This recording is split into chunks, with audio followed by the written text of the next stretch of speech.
Salut, bonjour à toutes et à tous, bienvenue dans ce nouvel épisode de La Bonne Vivance. Aujourd'hui, comme d'habitude, on déroule le fil de la vie de mon invité. Et aujourd'hui, mon invité, c'est Mélissa Amneris. Bonjour. Salut Mélissa, ça va bien ? Ça va et toi ? Ouais, ça va très très bien. Je suis très content que tu aies accepté de venir. Merci beaucoup. Pour te présenter en quelques mots, donc Mélissa, tu es créatrice de... Ah, plus près le micro. Pardon. Comme ça, c'est bon ? Pour te présenter en quelques mots, Mélissa, tu es créatrice de contenu, on va dire sociétaux, engagée, C'est ça. féministe. Totalement, société, engagée, féministe, antiraciste, tout ça. Un peu journaliste maintenant, j'ose le dire. T'oses J'ai le un peu dire. moins syndrome de l'imposteur. Ça a été un sujet. Mais maintenant que je travaille avec plusieurs médias et tout, je commence à oser le dire. Chroniqueuse, tout du moins. Ok, ouais, chroniqueuse, c'est toujours, c'est ce Ouais. truc, c'est le passage. C'est l'entre-deux. C'est ça. Donc tu dis oui, tu travailles avec plusieurs médias. Il y a Fresh, Street Fresh, Press. j'ai arrêté, mais ouais. Street Press, l'Humanité, un peu Combini aussi, des trucs comme ça. Ouais. Donc trop bien, plutôt des médias sympas qu'on aime. Orienté qu'on dans aime un bien. sens qu'on aime. Ouais. Et donc, nouvelle meilleure amie de Booba. Exactement. On peut pas commencer sans aborder ce Faut truc-là. crever l'abcès, il y a eu un truc incroyable. C'est pas la raison pour laquelle je t'ai invité, parce que chronologiquement, je t'ai invité avant cette histoire, que j'ai découvert il y a vraiment quelques jours via tes réseaux à toi, parce que je suis pas Booba. Est-ce que tu veux en parler ? En fait, c'est très drôle. Hein. J'aurais jamais pensé que ça m'arrive, parce que je suis pas dans le rap game de base, tu vois. Mais lui, il est tellement bif avec tout le monde qu'il a réussi à me chercher des poux. Parce qu'en fait, j'ai parlé de Romo Elvis dans une chronique avec l'Humanité, d'ailleurs.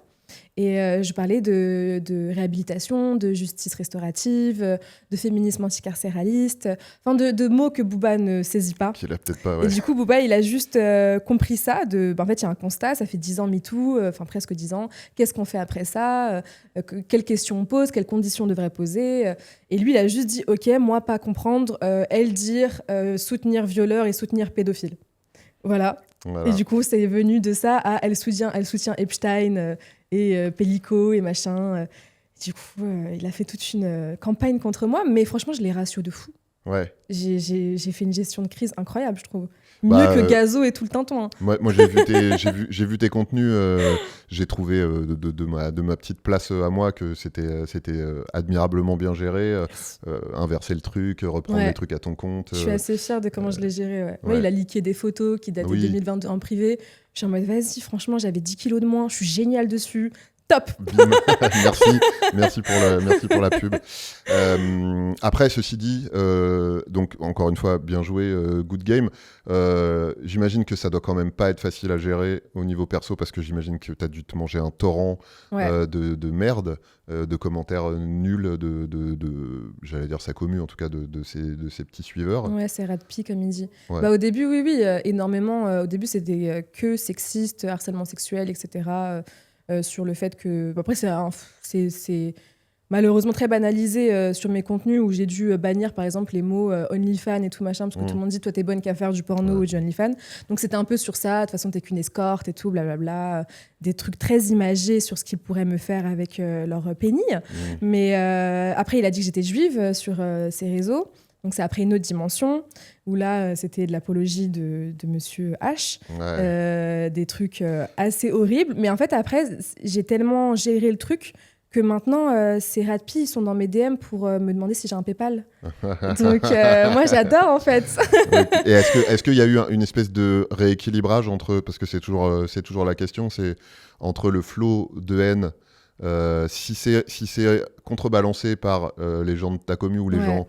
qui te découvrent et qui te suivent et qui à l'inverse, te balance du soutien. Est-ce que tu as eu un peu Ça a été vachement contrebalancé de fou. Genre, j'ai reçu énormément de soutien. J'ai vraiment une communauté, je le savais, mais là, je m'en rends encore plus compte. Incroyable. Il a fait 2 posts sur moi dans son feed, tellement il est obsédé par ça. Il y a très peu de personnes qui mettent carrément dans le feed.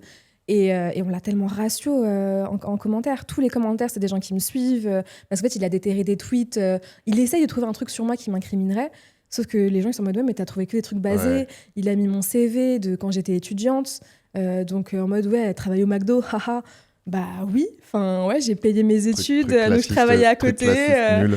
Ouais, classiste de ouf. Ouais. Lui qui fait le rappeur qui joue la rue, Oui. c'est un peu ridicule Dans quoi. dans sa villa à Miami. Donc oui, il y en a plein qui lui ont dit bah oui, écoute, nous on braque pas tous des taxis quand on a plus d'argent. Il y en a qui bossent et qui font des tafs pas forcément très valorisants parce que on vient pas des beaux quartiers du 9-2i. Moi, je venais de Gennevilliers, je venais pas de Boulogne. C'est pas le même 9-2. Bon, écoute, je pense qu'on a assez parlé de ce garçon. Ouais. Parlons de toi plutôt, c'est beaucoup plus intéressant. J'ai oublié dans ta présentation un podcast aussi. Oui, j'ai un podcast qui s'appelle Deep. J'ai du mal à bien reprendre et à être assidue dessus parce que c'est tout un travail, comme tu le sais. Oui, c'est du taf. dis-tu ? Mais oui, j'en ai un où j'essaie quand même une fois par mois de poster quelque chose. Donc surtout sur YouTube. Et il faut que je sois plus assidue sur les plateformes audio aussi. Mais il est présent, il existe, il est là. Bon, parfait. Est-ce qu'on a oublié quelque chose avant de passer à ta naissance ? Je pense que c'est tout. Ouais, j'ai un autre podcast qui s'appelle Echo. Ok. Avec Deezer. Très bien. Voilà. Bon, de toute façon, je mettrai tous les liens dans la description sur toutes les plateformes, etc. Comme ça, vous pourrez retrouver Mélissa partout où elle fait des choses intelligentes. Avant de commencer, la petite question traditionnelle inaugurale, c'est ce podcast s'appelle La Bonne Vivance. Pour toi, c'est quoi les bonnes choses de la vie ? Franchement, c'est actuellement ce que je fais, être en free, me réveiller un peu à l'heure que je veux, m'endormir à l'heure que je veux pas, par contre, parce que je dois quand même finir mon travail. Il y a un moment où ça se rattrape quelque part. Et ouais, vivre au rythme que je veux, plus être en bureau et tout, pour moi, c'est la délivrance. C'est une certaine forme de liberté. Ah ouais, de fou. On pourra en parler, mais moi, j'ai fait un burn-out. Avant, je travaillais dans la pub, donc j'avais un CDI et tout, machin, très tradi. Et maintenant que je suis plus dans ça et que j'ai la chance d'avoir converti les réseaux et de pouvoir en vivre, c'est la bonne vivance de fou. Mon mec, pareil, il est aussi en free, pareil, dans le milieu. Et franchement, on se dit, c'est trop cool. On loue tous les jours le ciel de pouvoir vivre comme ça et de ne pas retourner dans le salariat tant que ça tient. Oui, voilà, c'est ça le truc. Ça ring a bell chez moi, comme on dit. Je pense qu'on aura l'occasion de reparler, parce qu'il y a le petit revers de la médaille du free qui est tu travailles quand tu veux, mais tu travailles aussi quand tu veux pas, c'est-à-dire un peu tout le temps. Tout le temps, pas de jour férié, pas de trucs comme ça, c'est certain. Mais on va commencer par le début, à savoir ta naissance. Déjà, est-ce qu'il y a une petite légende qui entoure ta naissance ? Est-ce qu'il y a un événement un peu particulier ? Je suis née prématurément, okay. Après à 8 mois, donc ça va, j'allais très bien. Ouais. J'étais un gros bébé. Mais du coup, je suis née prématurément. Ma mère raconte toujours l'anecdote parce qu'elle n'était pas du tout prête. Okay. Elle est juste partie au rendez-vous du 8e mois. Ils ont dit « Ah, elle est gros bébé !» Donc, ils ont touché un peu pour accélérer et pas que je reste non plus trop longtemps. Et finalement, elle a accouché le jour J. Okay. Donc, pas du tout là où c'était prévu. Ma mère voulait nous faire naître à Paris. Donc, on est des gros banlieusards, nous. Okay. Il y a le truc de « Il faut que tu naisses à Paris ». Elle avait tout prévu. Ma grande sœur est née là-bas. Mon petit frère est né là-bas. Et moi, je suis née à Clichy. Voilà, parce qu'en urgence, appeler les pompiers. Donc, au truc le plus proche, on habitait à Gennevilliers, donc à l'hôpital Beaujon. Et c'est un peu la légende de dire que c'est mon destin d'être née dans le 9-2. Je reste une banlieusarde et ça se voit par rapport à ma sœur et tout. C'était presque un choix, c'était un acte politique de ta part. Je veux pas naître à Paris. Moi, je suis pas une Parisienne, moi. tu dis gros bébé, c'était quoi tu sais quel poids tu faisais ? Plus de 4 kilos alors que 8 mois. Ok. Ouais. Moi, je suis un prémat de pareil, comme toi, 8e mois. Je faisais 3,8 kg. Mais 4 kilos, pas mal. Non, mais... Heureusement pour ta on mère est là, que quoi. t'es pas en allé plus, à ma terme. mère est petite. Ma mère est chilienne, donc c'est vraiment petit gabarit, 1m60. Là où nous, on est tous grands. Mon père fait 1m90, on a pris de lui. Okay, ouais. Donc oui, la pauvre... Ouais, moi, je suis 1m80, mon père fait 1m90. Ouais. Donc c'était pas facile. On est nés du coup avec les pieds comme ça au début. Ah ouais, parce surtout qu'il y avait ma pas assez de sœur. place. Ouais, surtout ma sœur, moi un petit dedans. peu, et mon frère, c'est bon, c'était toute chose. Ok, il fait direct. La naissance, ça a été, c'est un truc traumatisant ou truc je crois qu'à part ça, tout s'est bien passé. Ouais. Ok. Ouais. Mais attends, mais j'ai une photo de. Voilà. Du monde, c'est le. J'ai envoyé hier un message à ma mère pour lui dire faut que tu m'envoies des photos. Donc je suis retombée sur des trucs. Celle-là, je l'avais déjà. La photo de naissance. Il y a ma maman avec. Je lui demanderai si on la laisse. Ouais, sinon on rezoomera. Ouais. Mais j'ai changé trop de stade en fait. Là, j'ai les cheveux noirs, raides, mais grave. très bronzés. Après, j'ai perdu toute ma mélanine, j'ai eu les cheveux bouclés, j'ai eu les cheveux lisses, maintenant ils sont relisses. Là, t'as une bonne... on voit que t'es un bon... bon bébé. Un bon bébé, quoi. Ouais. Mais attends, ça, là, tu sais quel âge tu as ou pas? Mais là, j'ai quelques jours, c'est l'hôpital. Là, je suis à l'hôpital. Donc, tu fais partie de ces gens qui sont nés avec quand énormément même de cheveux. une bonne tignasse, quoi. Ouais, mais je crois que c'est le premier truc qu'ils ont dit à ma mère, c'est ah ouais, on voit les... Ah oui, elle a des cheveux. Et les cheveux vraiment très raides, quoi. Ça fait vraiment... dirait, en fait, j'ai vraiment pris tous les gènes de ma mère au début. Et puis c'est après, vrai que ça fait pas mal sud-américain. C'est ça. Et puis après, je pense que la génétique comprenait pas trop mon métissage, donc ça fluctue. Ils ont fait un peu de ça. On va voir, on se fixera plus tard. Pour l'instant, on va pas décider. Est-ce que tu sais quel genre de bébé t'étais plutôt calme, plutôt... assez calme au début, mais après, le caractère est arrivé très vite. La deuxième anecdote très connue dans la famille, c'est quand je suis à la crèche et que je mords un bébé parce qu'il me vole mon jouet. Et du coup, c'est un peu l'anecdote à chaque fois pour justifier mon caractère actuel, quoi. Faut pas l'embêter, sinon elle mord. Ouais. Mais en même temps, il avait volé mon jouet. Et la dame de la crèche me défendait. Elle était en mode, oui, mais il a été méchant avec elle. Elle a mordu. T'étais pas offensive, mais fallait pas t'embêter. Ouais. Non, j'ai jamais été celle qui bully en premier, en tout cas, je l'espère. Mais c'est vrai qu'il fallait pas me chercher des poux, quoi. Et c'est un truc qui t'a suivi? Ouais. Ok. Ouais. Moi, j'ai vraiment fait... moi, j'étais un monstre. Moi, j'étais une brute, vraiment. Je mordais aussi, mais je mordais même ceux qui dans ont le rien bac fait. à sable. Juste, si je voyais un bras passer devant moi, je le mordais, quoi. Ah oui, vraiment sauvage, quoi. Et comme j'étais très costaud, parce que j'ai 3,8 kg à la naissance, mais après, j'ai continué à prendre de l'ampleur.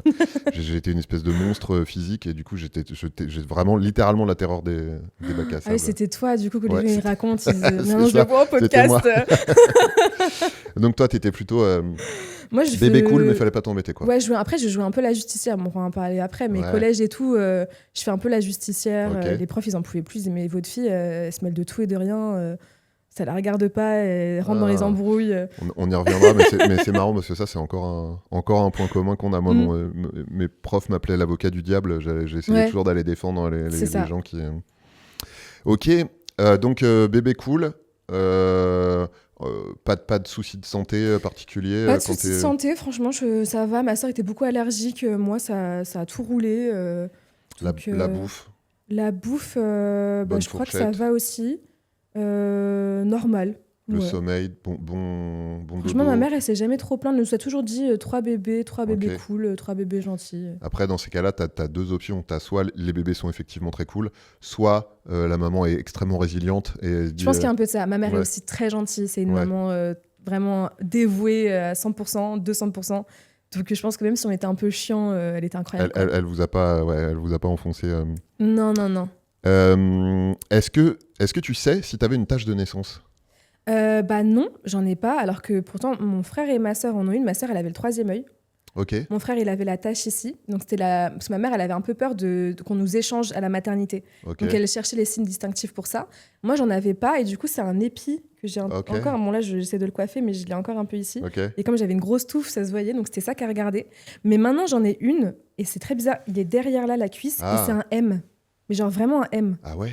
C'est terrifiant. Et ça c'est apparu je sais pas quand. Moi, je l'ai vu après, quand on explore son corps comme ça. Mais je l'ai vu, je sais pas, à la vingtaine, quoi. De quoi? C'est un M ou un W, ça dépend dans quel sens mais en tout cas, dans le sens de la cuisse, quand je suis comme ça. Ouais. Ok. Ça fait un M. Terrifiant. Du coup, une tache de pas naissance, une tache de... Qui est apparue un jour. Mais sinon, non, j'en ai après, tu te rappelles si c'était en été? Non, je crois pas. C'était pas après une exposition au soleil, c'est pas une hyperpigmentation. En fait, je sais, moi, je l'ai vu arriver comme ça, mais je sais pas d'où. Ouais, mais c'est pas une tache de naissance, une tache juste un peu terrifiante, genre marquée au fer rouge. Une tache de vieillesse, mais jeune. Ouais. Ok. En fait, comme elle avait peur de me perdre, elle m'a juste marqué, elle a dit l'épi, c'est pas suffisant, elle a mis un M. Ah oui, c'est peut-être ta mère qui t'a marqué. Je pense que c'est ma mère. Très gentille, ma mère, mais par contre, elle nous marque au fer rouge. Voilà, un peu stressée sur les bords. En grandissant après, en passant de bébé à jeune enfant, toujours aussi cool ou... Toujours aussi cool, très indépendante. Où du coup, j'ai la grande sœur, comme je l'ai dit, qui a 4 ans de plus. Donc, je veux faire tout comme les grands. Je suis une teigne dans le sens où Pour donner un exemple, un jour, j'ai plaint que ma mère, elle vienne me border. Donc, à 7 ans, c'est bon, moi, je me couche toute seule. Moi, je m'en vais. Faut me laisser tranquille, quoi. Un peu comme ça. Donc, ouais, en fait, j'ai vraiment le stéréotype de la cadette qui est très indépendante, très je t'envoie chier si tu me fais chier. Mais après, j'ai pas l'impression d'avoir été méchante non plus, je l'espère pas. Mais ouais, un peu tête brûlée quand même. Ok. Et donc, du coup, si je dis pas de bêtises, t'es l'enfant du milieu. Ouais, c'est ça. Ouais. Ce qui est toujours une place un peu particulière. C'est une place particulière, ouais. En fait, t'es un peu obligé d'être indépendant parce que y a la grande ou le grand qui est l'aîné qui vit des choses en premier, du coup, faut être là pour lui ou elle. Et le dernier qui a forcément besoin d'attention. En plus, on a 7 ans d'écart avec mon petit frère. Donc, j'ai 7 ans, je suis grande sœur, je le vis très bien. En vrai, j'ai pas eu ce truc-là de... L'arrivée du petit frère. Ouais, franchement, je le vis bien et tout. Attends, j'ai une photo aussi de l'âge de la naissance. Mais sinon... Attends, je vais juste retrouver la photo. J'arrive pas à faire des choses en même temps. C'est une légende que les femmes font des choses en même temps. Ouais. Mais oui, 7 ans, dans la mesure où... T'as combien d'écart avec ta grande sœur? Ok. Ouais, c'est des photos d'albums, donc il y a du reflet, mais... Ouais. Ok. Donc là, j'ai 7 ans, mon frère est né. Et en vrai, ouais, non, je le vis bien. Je suis contente d'avoir un petit frère.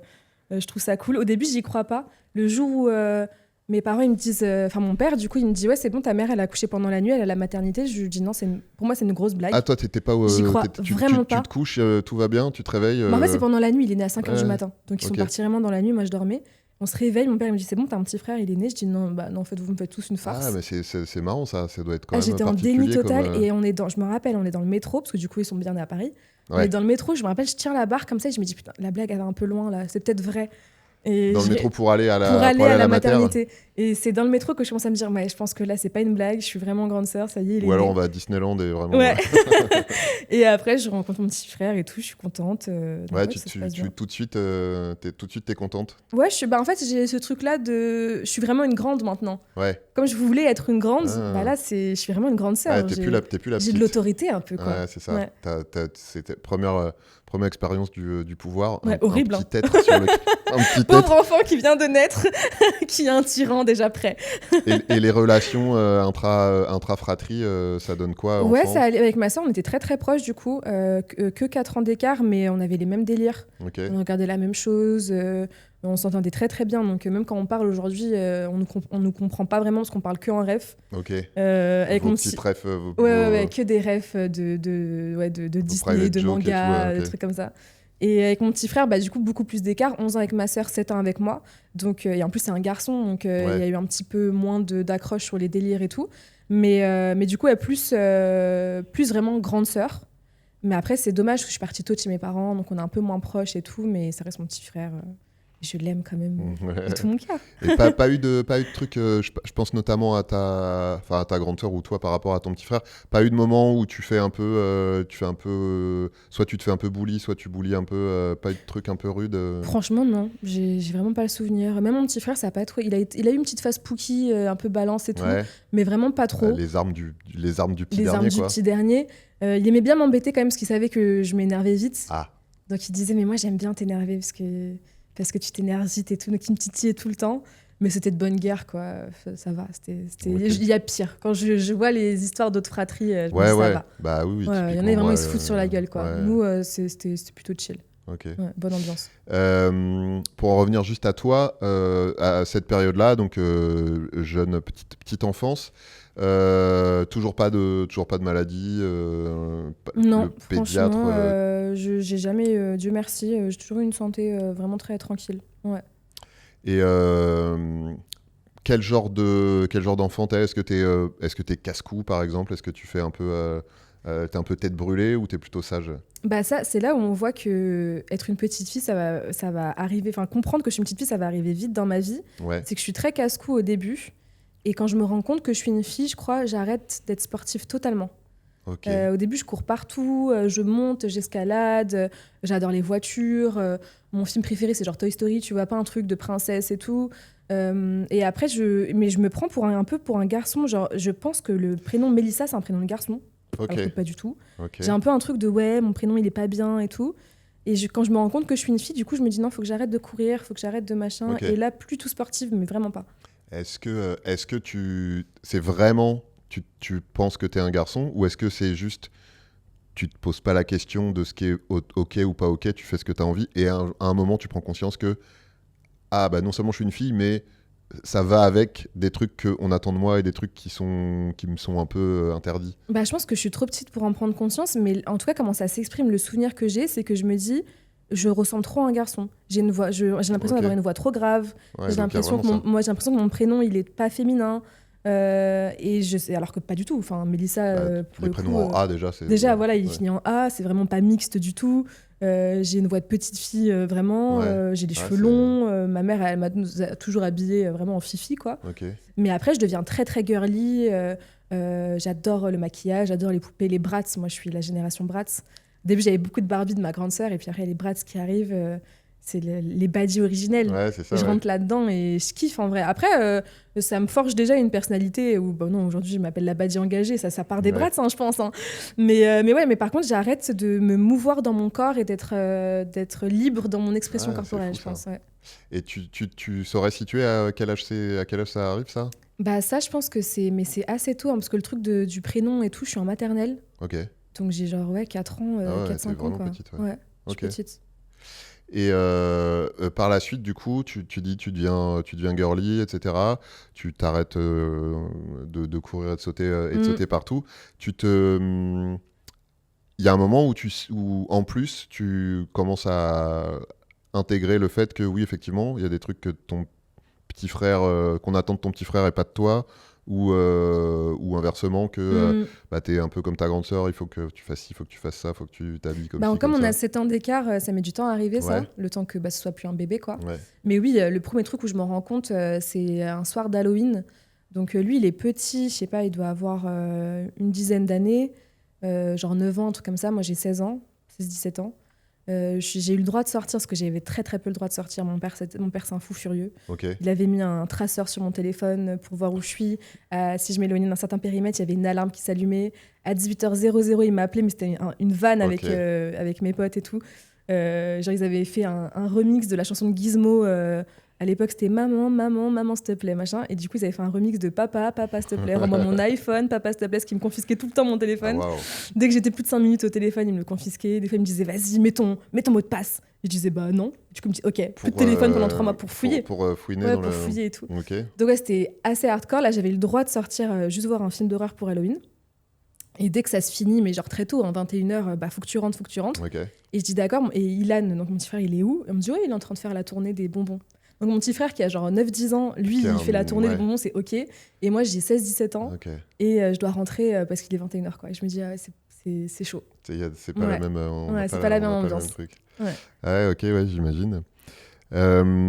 Pour faire un petit rewind, retour à l'enfance, tu te rappelles ton entrée à l'école?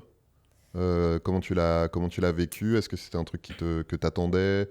Moi, ça s'est fait un peu particulièrement où j'ai sauté une classe. J'ai sauté la dernière section de maternelle. Parce que ma mère, elle nous a appris à lire et écrire. Ma sœur aussi, elle a sauté une classe. Et du coup, je suis chez les moyens grands. Enfin, chez les moyens, je fais 2 ans en 1. Et donc, en fait, j'arrive en primaire sans vraiment savoir que je vais arriver en primaire. Je le conscientise pas trop, je crois. Mais je sais juste que j'arrive et je connais personne. Parce que du coup, ils sont tous restés en maternelle. J'en connais quelques-uns que je voyais chez les grands pendant que j'étais chez les moyens. Mais je suis un peu la nouvelle, avec que des nouvelles têtes. Je laisse ma meilleure amie en maternelle et tout. Et du coup, je me souviens juste de ça. Et j'ai une maîtresse très dure. Elle s'appelait Michel, genre ancienne école. Elle mettait du scotch autour de la tête des élèves, des boules de papier dans la bouche qu'on n'avait pas le droit de cracher si on parlait trop et tout. Ouais, elle était folle. Ah ouais, bah oui, là, c'était la maltraitance. Oui. Le scotch moi, ça va, j'étais sage encore. Mais... Pourquoi elle mettait du scotch autour de la tête? Pourquoi ils arrêtent de parler? Mais autour de la bouche? Non, elle faisait tout le tour comme ça. Et du coup, pour maintenir le menton fermé? En fait, tout le tour en mode de la bouche jusqu'au crâne derrière. Elle avait fait ça à un garçon. Vraiment, elle scotchait la bouche, quoi. Ouais, elle avait fait ça à un garçon. Et du coup, après, pour enlever le scotch, elle lui avait fait mal aux cheveux. Ouais. Et la fille, elle lui avait mis une boule de papier dans la bouche. Ouais, non, c'est... Michel, pas ouf. Je sais pas quel âge elle a aujourd'hui, parce qu'elle était déjà très âgée à l'époque. Ouais. Je sais pas si elle est toujours en vie. Elle a peut-être plus d'âge. Mais quoi qu'il, c'était pas ouf, Michel. Non, pas foufou. Michel, pas dingue. Ok, donc ça c'est ton instinct de CP. De CP, ouais. Et donc déjà arraché à la maternelle, déjà le passage au CP, c'est un peu le premier passage c'est l'insouciance, c'est machin, tout va bien et tout, ok, les choses deviennent un peu sérieuses maintenant, faut apprendre à lire, faut apprendre machin, etc. Mais alors en plus avec Michel et son scotch et ses boules de papier. Après, moi, ça va, j'étais une élève très, très gentille. Et ma soeur qui était passée avant dans la même primaire, donc les Candeliers étaient connus pour être des filles intelligentes, sages.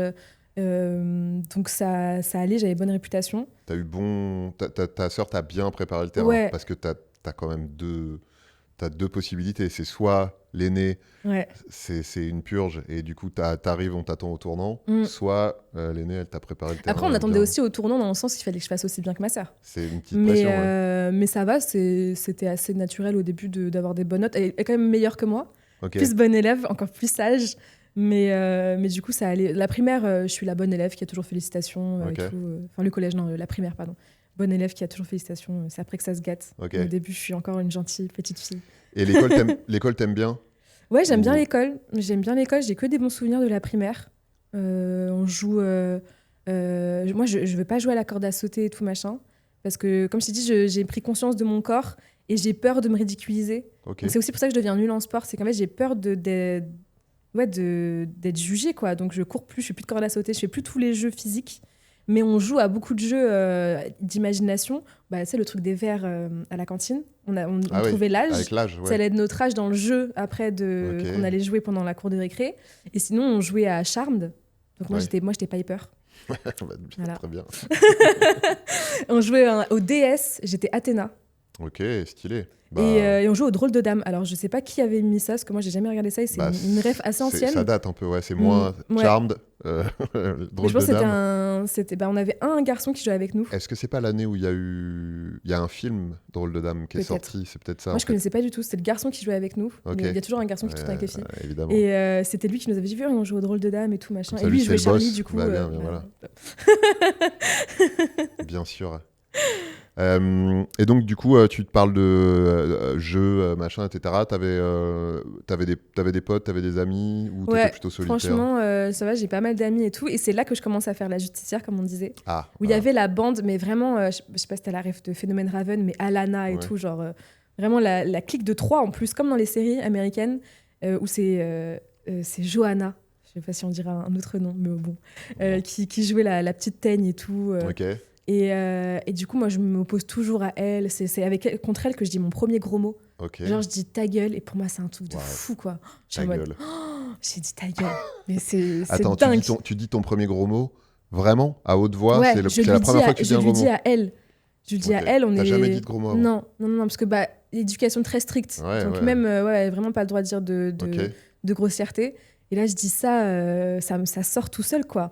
Surtout que mon père, il en disait beaucoup parce que c'est un fan de Call of Duty. Donc il jouait toute la nuit à Call of Duty et ça y va, les gros mots sur Call of. Tu les entendais, mais j'avais pas pas le droit droit de les répéter. Donc c'est sauf elle. À Johanna. Sauf à Johanna, je lui dis, elle me pousse par terre, on se bat un peu et tout, mais parce que je veux défendre mes amis à qui elle parle mal, quoi. Donc vraiment, la justicière. La justicière. C'est un truc qui te suit longtemps, ça? Ouais, collège, lycée, ça me suit pas mal. Ouais. Et c'est un truc Est-ce qu'à un moment ou à un autre, ça te porte préjudice? Oui, ça me porte préjudice forcément, ou des fois, quand tu rentres dans des embrouilles, déjà tu t'embrouilles aussi avec les profs, parce que des fois ça éclate en classe, et du coup, je m'emporte en classe, et en plus, j'ai trop d'émotivité. On pourra en parler, mais là ça va, là on est toujours en primaire et tout, mais après j'ai des gros soucis de colère, de gestion de la colère et tout, ça part vraiment très loin, où ça pouvait partir en blackout. Wow. Je ne savais pas du tout gérer la colère, ça part. Enfin, je pense que j'avais un truc qui faisait que... Il y avait un plomb qui saute, quoi. Ah non, mais vraiment plusieurs plombs qui se disjonctaient. Je disjonctais vraiment, et je pense que ça part un peu... En fait, ça commence en primaire où je commence à forger un peu ce caractère-là, à me soulever contre des trucs que je trouve injustes, en fait. C'est l'injustice. Oui, c'est ça, c'est l'injustice. C'est l'injustice, et c'est toujours ce que je fais aujourd'hui. Aujourd'hui, je fais beaucoup de contenu là-dessus, droits des femmes, antiracisme, etc. Ça m'a toujours fait quelque chose de... Mais dans les tripes, quoi. Dire, mais c'est pas juste. Est-ce que tu te souviens, hors la vraie vie, Moi encore, je te disais tout à l'heure, vraiment exactement le même truc. J'étais toujours à me bagarrer dès la maternelle avec des gars qui soit qui allaient bully d'autres types, soit. Donc vraiment, et encore une fois, ça continue aujourd'hui. Mais j'ai souvenir d'un truc, c'est de voir des flics au journal de 20h réprimer une manif pacifiste en foutant des coups de matraque aux gens. J'ai cette première image. Et la deuxième image, c'est un gamin qui meurt de faim dans un pays africain. Et dans les deux cas, je me souviens de cette même sensation physique de un truc qui se noue dans le bide et les mâchoires qui se serrent à la fois de colère et de... Je saurais pas trop décrire ce truc-là, mais vraiment ce truc de... Et c'est à ce moment-là où je me suis dit, ah, en fait, c'est ça mon truc, c'est l'injustice, je vais avoir du mal avec ça. Et je pense que c'est l'impuissance aussi qu'on a face à ça. En fait, je sais pas si toi c'est pareil, mais t'as envie d'agir, tu peux rien faire, donc ça t'énerve. Et moi je l'ai pas assez conscientisé sur des problèmes de société comme ça en premier. C'est vraiment dans ma vie de tous les jours. Mais oui, je vois très bien de quoi tu parles. Hein.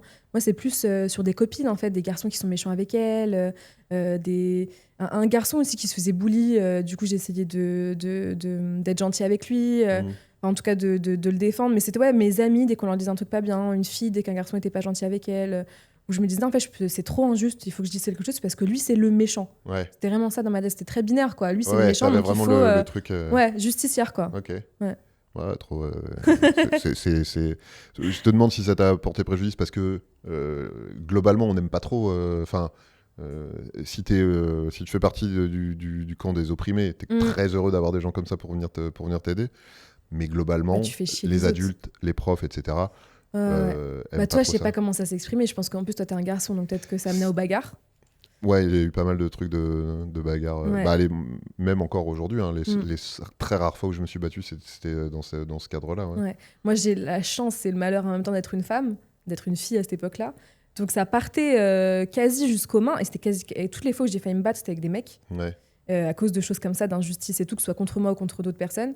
Et du coup, il y a quand même ce truc de t'es une meuf, donc tu vas rien faire, qu'est-ce que tu vas faire ils osent pas te frapper en premier, quoi, mais il y a un truc quand même qui te rabaisse par rapport au fait que t'es une femme. Et du coup, moi, j'avais un gros... pas un complexe, parce que j'ai toujours adoré être une femme et je me sens très bien dans mon identité de genre, etc. Mais ce truc-là, si je peux regretter un truc, c'est de pas avoir la force d'un homme pour pouvoir... parce que je trouvais ça aussi injuste d'être une femme et du coup, de pas pouvoir m'exprimer et me défendre ou défendre les autres comme j'aurais aimé, parce que j'avais cette barrière-là de... Est-ce que c'est pas un peu une barrière par rapport à ce que tu disais tout à l'heure, c'est pas un peu une barrière que tu t'es mise toute seule avec ton espèce de... Je sais pas comment, si on peut appeler ça un complexe par rapport à ton corps, mais en tout cas, après cette période où tu t'es un peu... où t'as mis ton corps de côté en disant faut pas trop que je m'en serve, machin, etc. Parce que j'imagine que déjà à l'époque, t'étais grande. Donc en vrai... Si ça se trouve, le gars, tu lui aurais mis une rouste.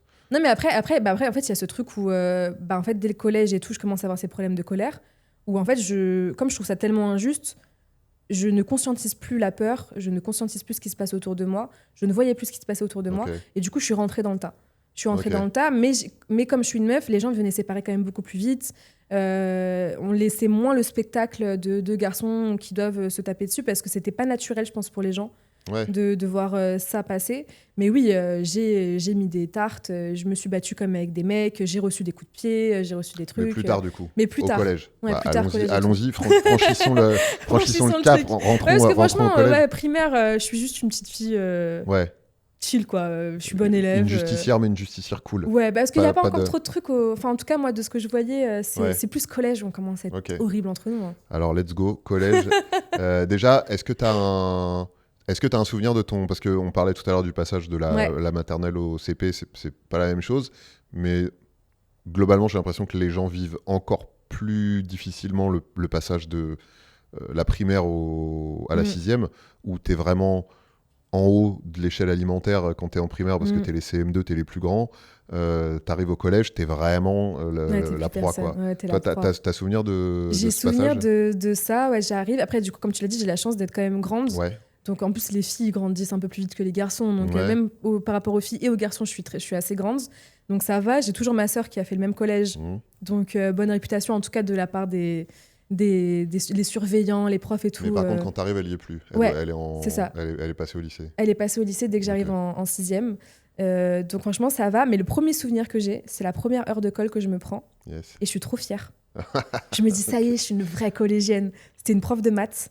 Et là marque le moment où en fait chaque année va avoir un prof ou une prof et toute l'année ça va être la guerre avec ce professeur-là. Et elle c'était la prof de maths du coup. Et ma première heure de colle, ouais, j'ai un truc mais galvanisant de dire ouais, ça y est, je suis une vraie collégienne. Je deviens une dure quoi. Et je suis plus du tout cette élève qui du coup est hyper bien vue, toujours les félicitations. Le directeur avant de la primaire m'adorait, les profs m'adoraient. Là, ça devient tout l'inverse. Et du coup, j'ai toujours de très bonnes notes, mais avec des avertissements de comportement. Putain, la même. Ouais, voilà. Pareil. Mais est-ce que tu as eu... moi, je me souviens d'un conseil de classe où la question s'est posée. Est-ce que c'est possible, est-ce que c'est logique de mettre les félicitations, je ne sais pas si ça existait dans ton collège, les félicitations pour le boulot et un avertissement pour la conduite. Et j'avais trouvé ça, pour le coup, super injuste parce qu'ils ont dit, c'est pas possible. J'ai dit, pourquoi ? Objectivement, mes résultats méritent les félicitations. Admettons que mon comportement mérite un avertissement, mais les deux sont pas incompatibles. Et double injustice, ils ont dit non, on met pas les félicitations, par contre on met l'avertissement conduite. Donc, moi c'était pareil, c'était incompatible. Tu pouvais pas avoir les deux. Tu pouvais pas avoir les deux. Donc je l'ai eu qu'une fois l'avertissement de comportement, mais sinon ils se mettaient d'accord sur le blanc. Ok. Oui, ça me paraît un entre-deux. C'était l'entre-deux. Je trouve pas ça logique, mais... Ouais, du coup, de dire, en fait, tu mérites pas, donc forcément blanc. Ok. Et donc, ton rapport à la colère à ce moment-là, est-ce que déjà, les premières fois que ça se manifeste, c'est, comme tu disais tout à l'heure, en réaction à des injustices aussi Ouais, toujours des trucs comme ça. Donc pas des trucs qui te touchent toi, forcément ? Pas forcément. Okay. Pas forcément en premier lieu, même quand c'est d'autres personnes. C'est le premier souvenir de bagarre que j'ai, c'est pas en 6e, c'est en 5e, face à un garçon. Et c'est parce qu'il déchire le dessin de mon petit frère, je crois, un truc comme ça. Okay. Genre, en fait, j'allais le chercher à la maternelle. Okay. Et après, je traîne un peu. Je commence un peu trop traîner en 5e, à sécher les cours et tout, machin. Comme je suis la cadette, on surveille pas ce que je fais. Ouais, c'est ça, t'es là. Et je commence un peu à partir en vrille. J'habite toujours à Gennevilliers à cette époque-là. Je commence même à prendre l'accent de cité et tout, que mes parents détestent. Okay. Ça veut rien dire accent de cité, mais je commence à mal parler. Mes parents me le reprochent et tout. Et du coup, je traîne en bas d'une cité de potes que j'aime bien, quoi. Et je ramène mon petit frère là. Déjà, j'aurais pas dû du tout ramener mon petit frère avec moi pour traîner. Et il y a un des mecs qui déchire le dessin. Comme et là, je pète un plomb. Ouais. Et on se bat vraiment. Et il me met un chassé dans l'estomac. Et je me rappelle le souffle coupé, quoi. Et on se bat et tout. Mais après, je me souviens que j'ai mon petit frère avec moi. Donc, je dois quand même partir à un moment donné. Ça se sépare. Moi, je pars avec mon petit frère. Et j'ai un t-shirt blanc Adidas. J'étais tout le temps en jogging et tout. Vraiment, avec la marque de la chaussure. Et du coup, je rentre. Il y a mon père qui est là. Et il voit ça. Il me dit, c'est quoi ça ? J'essaie de dire, non, c'est rien et tout. Il me tire les verres du nez. Je lui dis, c'est un garçon en bas de la cité là-bas. Mon père vient aussi d'une cité à Gennevilliers. Okay. Et du coup, il voit très bien. Et il arrive en furie. Le mec était toujours là. Il l'a défoncé. Alors que c'était un 5e, il l'a pas frappé, mais il l'a vraiment mis au sol. Je me rappelle de cette image-là. Du coup, les grands de la cité sont arrivés en mode « Oh, chef » et tout. Et donc, j'avais quand même ce truc-là de « Bon, j'ai aussi le grand daron de cité qui fait peur. Donc, faut pas trop l'embêter non plus. Mais ça, parce qu'on sait qu'il y a son daron qui peut arriver à tout moment. Le grand colosse d'1m90 qui parle en plus comme les jeunes, quoi. Oui, parce qu'il vient de là aussi. Donc même s'il a des expressions qui datent un peu... Ok. Et tu te souviens, tu parlais tout à l'heure de blackout, etc. et de plus gérer ce qui se passe autour. Est-ce que tu te souviens de trucs genre... moi, je peux avoir des souvenirs de mon champ de vision qui se rétrécit quand d'un coup tu perds un peu le contrôle. Tu vois vraiment littéralement plus ce qui se passe autour. Si on parle des œillères, mais il y a vraiment ça. Toi, t'as ça aussi. C'est pareil. Franchement, c'est vraiment la même chose. Je sais pas si tu le vois comme ça, moi je le voyais vraiment comme dans les films. C'est un peu dramatique, il y a la scène, tout devient noir et il y a un peu le projecteur sur la personne avec qui tu es en train de t'embrouiller. Et c'était vraiment ça, je ne voyais plus ce qui se passait autour, quitte à me mettre en danger, quitte à des fois commencer à être entourée par les potes de la personne avec qui je m'embrouillais, souvent des mecs. quitte à mettre des fois en danger mes potes. Ça, on pourra y revenir, mais c'est comme ça que je commence à me dire faut que j'arrête parce que j'ai mis en danger des amis à moi à cause de cette insouciance où j'avais pas peur. Ok, pas peur pour moi, mais qu'est-ce que ça veut dire pas peur pour les autres? Oui, littéralement, là, déjà ton petit mon petit frère, j'ai été irresponsable de fou de l'amener là-bas. Heureusement, mon père, il a un peu oublié, parce que vu qu'il y a eu le truc de l'embrouille et tout, ça l'a embrouillé, parce que mais ça vient de lui. Hein. Lui aussi, il a des gros problèmes de colère et tout, qui se sont fait aussi ressentir dans notre éducation. Mais du coup, heureusement qu'il a un peu oublié l'idée que j'étais pas du tout sur le chemin de la maison. À la base, qu'est-ce que tu foutais là-bas? Pourquoi il y avait ton petit après, frère? il aurait dû partir le chercher lui-même à l'école. Hein. C'était pas à moi de le faire. Il travaillait pas, c'était à lui de le faire. Entre nous. Donc, c'était peut-être un deal. Bon, j'oublie ça et tu parles pas de ça. Ouais, c'est un peu ça. Ok. Et du coup, ça, c'est des situations à quel point est-ce que c'est fréquent, ce genre de pétage de plomb C'est de plus en plus fréquent déjà avec les profs, comme je t'ai dit, 5e pareil. 5e, c'est une prof d'histoire où tout le temps on s'embrouille, mes parents sont convoqués tout le temps pour dire que je regarde mal aussi. J'ai ce truc-là avec le sourcil. Donc le sourcil, juste un qui se lève, mais automatique quoi. Dès que je suis énervée, l'insolente, quoi. Ça et une veine sur le front. Quand je suis énervée, j'ai une veine qui sort. Terrifiant. Me fait se prendre. C'est vraiment les mangas quoi, qui ont un petit truc là. Quand je rigole aussi, quand j'ai une grosse émotion quoi. Et du coup, les profs voyaient quoi. Et moi, j'arrivais pas à le baisser. De dire vraiment trop expressive. En plus, je suis grande. Donc, ils se sentaient, je pense. La tête qui dépasse quoi. On peut pas. Là, on peut pas. Et beaucoup de compétitivité entre femmes avec des profs. J'en ai une en 3e, une prof de sport, qui peut pas me piffer parce que je pense que vraiment c'était un truc sur mon physique. Toujours elle parlait de mes cheveux, elle parlait de je commence à me maquiller, que je me maquille, beaucoup de profs encore au lycée et tout sur ma queue de cheval parce qu'elle date de longtemps la queue de cheval ce style-là. Ça commence à être ciblé sur mon physique quoi. Alors que quand j'y pense, je me dis t'as 14 ans, elle en a 30. Et le fait qu'elle le verbalise surtout, tu vois qu'il y ait une espèce de, je sais pas, de rivalité ou qu'elle aime pas ton style, c'est une chose, mais qu'elle le non, mais surtout formule. que c'est le moment de montrer une photo. Allez. À l'époque, je me dis, c'est que je fais grande et tout, c'est que c'est vrai, les gens me donnent toujours 4 ans de plus, mais quand tu revois les photos, je fais pas si... Là, j'ai 14 ans, là, 13-14 ans. Là, t'as une expression mimes, enfin, tu vois, t'as une expression un peu... parce que je suis très timide quand même, au fond. Oui, c'est ça c'est encore un point commun. Mais je pense que c'est peut-être pour ça, hein. On exprime la colère parce qu'on est très timide au fond. C'est ça, ouais. Et je pense qu'il y a un côté... moi, j'appelle ça cocotte minute, mais c'est une vieille ref aussi. Ça trahit mon âge. Mais tu sais, ce truc de la pression monte, la pression monte. Tu contiens parce que t'as pas envie de faire d'esclandre, t'as pas envie qu'on te regarde, t'as pas envie d'être le centre de l'attention et tout. Par contre, le moment où ça pète, déjà, c'est pas un truc que tu maîtrises parce que c'est pas toi qui choisis. Et quand ça pète, y a tout qui lâche. Mais oui, là, effectivement, on voit plus le côté... memes. Non, j'ai pas de photo, j'ai l'air trop énervée, mais... T'as pas de photo de bagarre, putain. J'ai pas de photo de bagarre. Attends, celle-là, on est avant, mais celle-là me fait trop rire. Si tu veux mettre celle-là, quand je suis petite, j'adorais ce juste au corps et ce bonnet. C'est juste au corps. Là, c'est l'époque où tu fais encore, où tu fais encore en fait, je faisais quand même de la danse. Physique. C'est vrai que j'ai oublié de le dire, mais je fais de la danse. Ok. Et effectivement, là, t'as les cheveux ondulés. Ouais, mais oui, ils ont bouclé. Et entre parce que bébé très raide, la photo que tu viens de me montrer ado, pré-ado. Milice. Et là effectivement, plutôt bouclé. Ouais. Ah oui, non, mais ils font des faces. Je te dis, ils n'arrivent pas à capter vraiment. Parce que mon père est marocain, du coup. Ok. Il est franco-marocain. Franco-marocain, ta maman. Et maman est chilienne, donc vraiment 100%. Elle est née là-bas, elle est arrivée petite en France. Et du coup, ma mère, les cheveux vraiment raides, comme des bâtons, quoi. C'est même pas lisse, c'est raide, noir. Et mon père, plus marron bouclé, plus maghrébin, quoi. Même si, comme lui aussi est métissé, c'est des boucles, des ondulations. Et du coup, je pense qu'ils savent pas trop mes cheveux, ils font ça. Ils savent pas de quel côté se placer. Tes histoires de gestion de la colère, c'est une question à un moment. Je veux dire, c'est un sujet. C'est un sujet au lycée. Au lycée, ça part loin où en fait je frappe un mec. Ok. C'est pas le premier que je frappe, hein, mais là, je le frappe. Ça part comment? Je suis en terminale, je crois. Où en fait je rentre dans la salle et je sais pas comment j'arrive à l'entendre. Parce que je rentre et lui, il est à côté du tableau, donc tout au fond. Ok. Et il dit, ouais, moi, Mélissa, je la baise. Yes. Et je l'entends. Ok. Et du coup, moi, là, tu vois, le tunnel, il commence à arriver. Ouais. T'as pas Là, encore t'as le travelling t'as pas compensé encore là le où tu truc, vois le. mais oui, t'as le.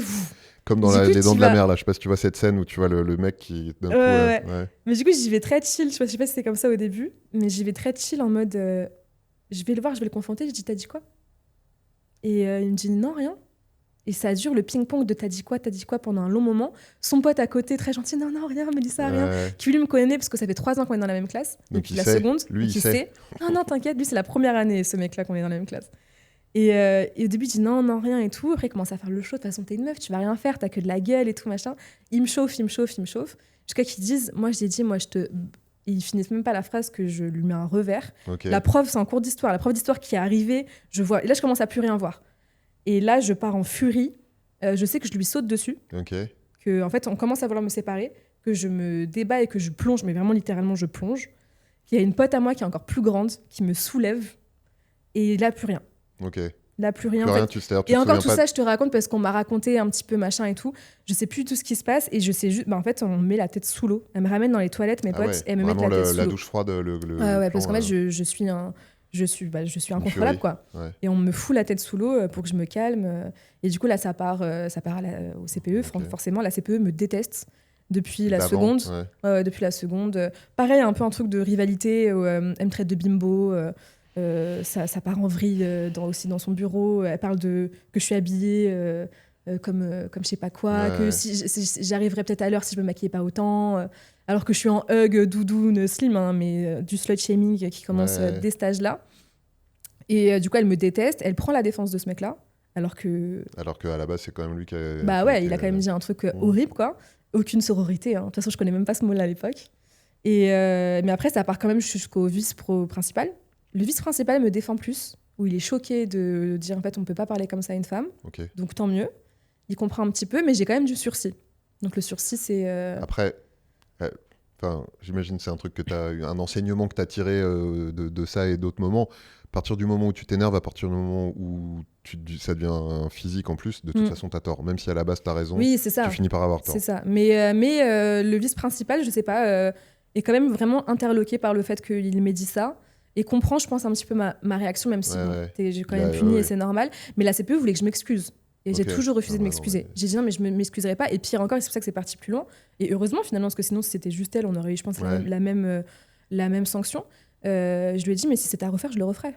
Et je le pense toujours. Et c'est à lui de s'excuser. Et c'est à lui de s'excuser. Moi, je ne m'excuserai pas parce que c'est. Enfin, pas me dire ça, quoi. Et du coup, le sursis. Et le sursis, c'est une lettre envoyée à mes parents. Ok. Et du coup, une lettre envoyée à mes parents. Et là où mon père, qui normalement est toujours très virulent, il prend toujours le parti des profs, quoi qu'il arrive et tout, éducation très très stricte. Là, il conscientise un peu et il part pas dans une furie habituelle. Et il me dit, ma fille, va falloir qu'un jour tu te calmes parce que je pense qu'un jour ça va se retourner contre toi. Je pense qu'il conscientise aussi que je suis un peu comme lui, sauf que je suis une jeune fille. Il me dit, j'ai peur qu'un jour tu finisses à l'hôpital et qu'il y a un mec, un jour, il va péter un plomb et il va te fracasser, quoi. Donc ça, au début, je suis en mode, je m'en fous. Et je le disais à tout le monde, hein, je préfère aller à l'hôpital, je préfère mourir, me faire fracasser, plutôt que me coucher et rien dire. Mais après, je le conscientise de plus en plus. Cette phrase-là reste quand même un peu dans ma tête, jusqu'à que je comprenne que c'est pas moi qui vais forcément finir à l'hôpital, mais c'est une amie. Parce que ellipse, mais quand j'ai genre 18-19 ans, un jour en boîte, je me frappe avec un mec qui, pareil, me parle super mal. Toujours des trucs d'harcèlement sexuel et tout. Hein, c'est souvent comme ça que ça part en vrille. Et c'est une pote à moi qui se prend la patate et pas moi. Et on finit à l'hôpital. Et là, je me dis, OK, faut que je me calme. Ça finit chez les flics et tout, machin, parce qu'elle porte plainte. Des jours d'ITT. Et je me dis, OK, là, faut que j'arrête parce que j'ai eu le blackout, comme tu disais, on voit rien. Je voyais que le mec, j'ai pas vu mes potes derrière. Et c'est elles qui ont pris quoi. Donc, pas cool. Après, encore une fois, ta responsabilité, elle est indirecte. C'est-à-dire qu'à la base, la responsabilité, c'est le mec qui provoque et le mec qui frappe. Ouais, bien sûr. La vraie responsabilité, c'est ça. Après, effectivement, toi, si au milieu, tu désamorces le truc, ou en tout cas, si tu n'amorces pas la bagarre, mais enfin, c'est de la réduction des risques, mais c'est pas de ta faute, objectivement. Ah oui, non, mais surtout qu'en plus, ce truc-là en boîte, du coup, pour t'expliquer, en fait, c'est des mecs qui commencent à nous parler, ils nous disent de rentrer dans le carré VIP, voilà. Moi, je commence à sortir, hein, j'ai 19 ans, je dis que je dors chez des copines, mais je vais en boîte, quoi. Et du coup, mes copines parlent avec eux, chacun parle avec un mec. Moi, il y en a un qui commence à me parler parce que en fait, j'entends qu'il dit l'Echaim, du coup, qui veut dire santé en hébreu. Du coup, je suis interloquée. Et du coup, on parle de religion en plein milieu d'une boîte. Genre, vraiment, rien à voir. Il me raconte ses origines, machin et tout. Et au bout d'un moment, il me fait chier. Genre, je sens qu'il me tunnelise, j'ai envie de partir. Il veut pas me laisser partir. Il veut pas me laisser partir tant que je lâche pas un numéro et tout. Il commence à me retenir. Et je lui dis non, c'est bon, je m'en vais. Il me dit ok, un câlin. Là, il commence à forcer un câlin. Donc là, je le repousse. Et quand je le repousse, il pète un plomb, il commence à m'insulter. De toute façon, moi, des filles comme toi, j'en ai quand je veux. Moi, je suis fils de machin, moi, j'ai de l'argent. Et il me sort sa carte bleue en mode moi, j'ai de l'argent, quoi. Et c'est là que je pète un plomb. Ou en mode, il me dit moi, je peux t'acheter, quoi. T'es une pute, je peux t'acheter parce que je suis rentrée dans le carré vide, donc je serais une pute, quoi. Et c'est là que je pète un plomb et que toute la cité ressort et que je reparle mal. Il y a aussi ce truc-là. Hein. Toi, je sais pas si tu viens de banlieue aussi. Non, moi, je viens de banlieue, mais je viens du 78. Ouais. Moi, c'est vraiment pas la mais cité. Tu sais, quand on vient des quartiers un peu populaires, on dit beaucoup ça, qu'on a on est un peu bilingue. On a comment on va parler dans nos quartiers et comment on va parler avec les autres. Donc là, je reprends cette deuxième langue, entre guillemets. Je m'énerve à un point où voilà, je fais une esclandre, tout le carré VIP s'arrête, quoi. Et je pars en vrille de on va se battre, quoi. Là, ça y est, tu t'es parti trop loin. Et du coup, on se bat, mais dans l'adrénaline, j'arrive à me battre, alors que là, tu me dis de me battre, pas du tout. On se bat, j'évite les trucs. Lui, en plus, est bourré, donc c'est pas non plus très facile, très, très difficile. Moi, je bois pas. Et du coup, il frappe un serveur et après, il frappe ma pote.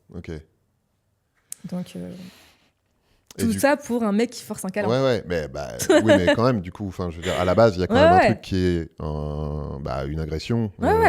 Et c'est ça que je le conscientise après. Parce que je suis tombée sur un bon flic qui après voulait que moi je porte plainte. Il y en a donc. Ouais. Apparemment. Qui voulait que moi je porte plainte pour agression sexuelle.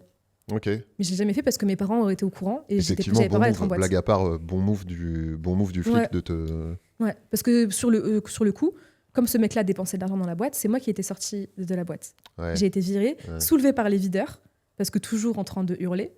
Ils m'ont soulevée, ils m'ont mis sur le trottoir et le mec est resté. Alors qu'il avait frappé un serveur. Ouais. Mais c'est lui, il dépensait beaucoup d'argent sur l'étage, donc c'était un habitué. Je sais pas c'était quoi, c'était au VIP à Paris. Moi, les boîtes, c'est pas pour moi. Dans les quartiers chics de Paris, des boîtes. C'est encore pire les boîtes chics. T'as que des mecs qui pensent qu'ils peuvent acheter les meufs, quoi. Puis manifestement, en tout cas, ils peuvent acheter plein de choses, y compris le fait d'avoir le droit de frapper un serveur et une cliente. Et du coup, comment ça se... Enfin, j'allais demander comment ça se règle, cette histoire de colère. Est-ce que ça s'est réglé ou est-ce que... Aujourd'hui, ouais. Aujourd'hui, beaucoup mieux. J'ai plus de blackout et tout. Mais je pense que je l'ai trop réprimé. D'accord. À des moments de ma vie. Parce que c'est un truc que tu as géré.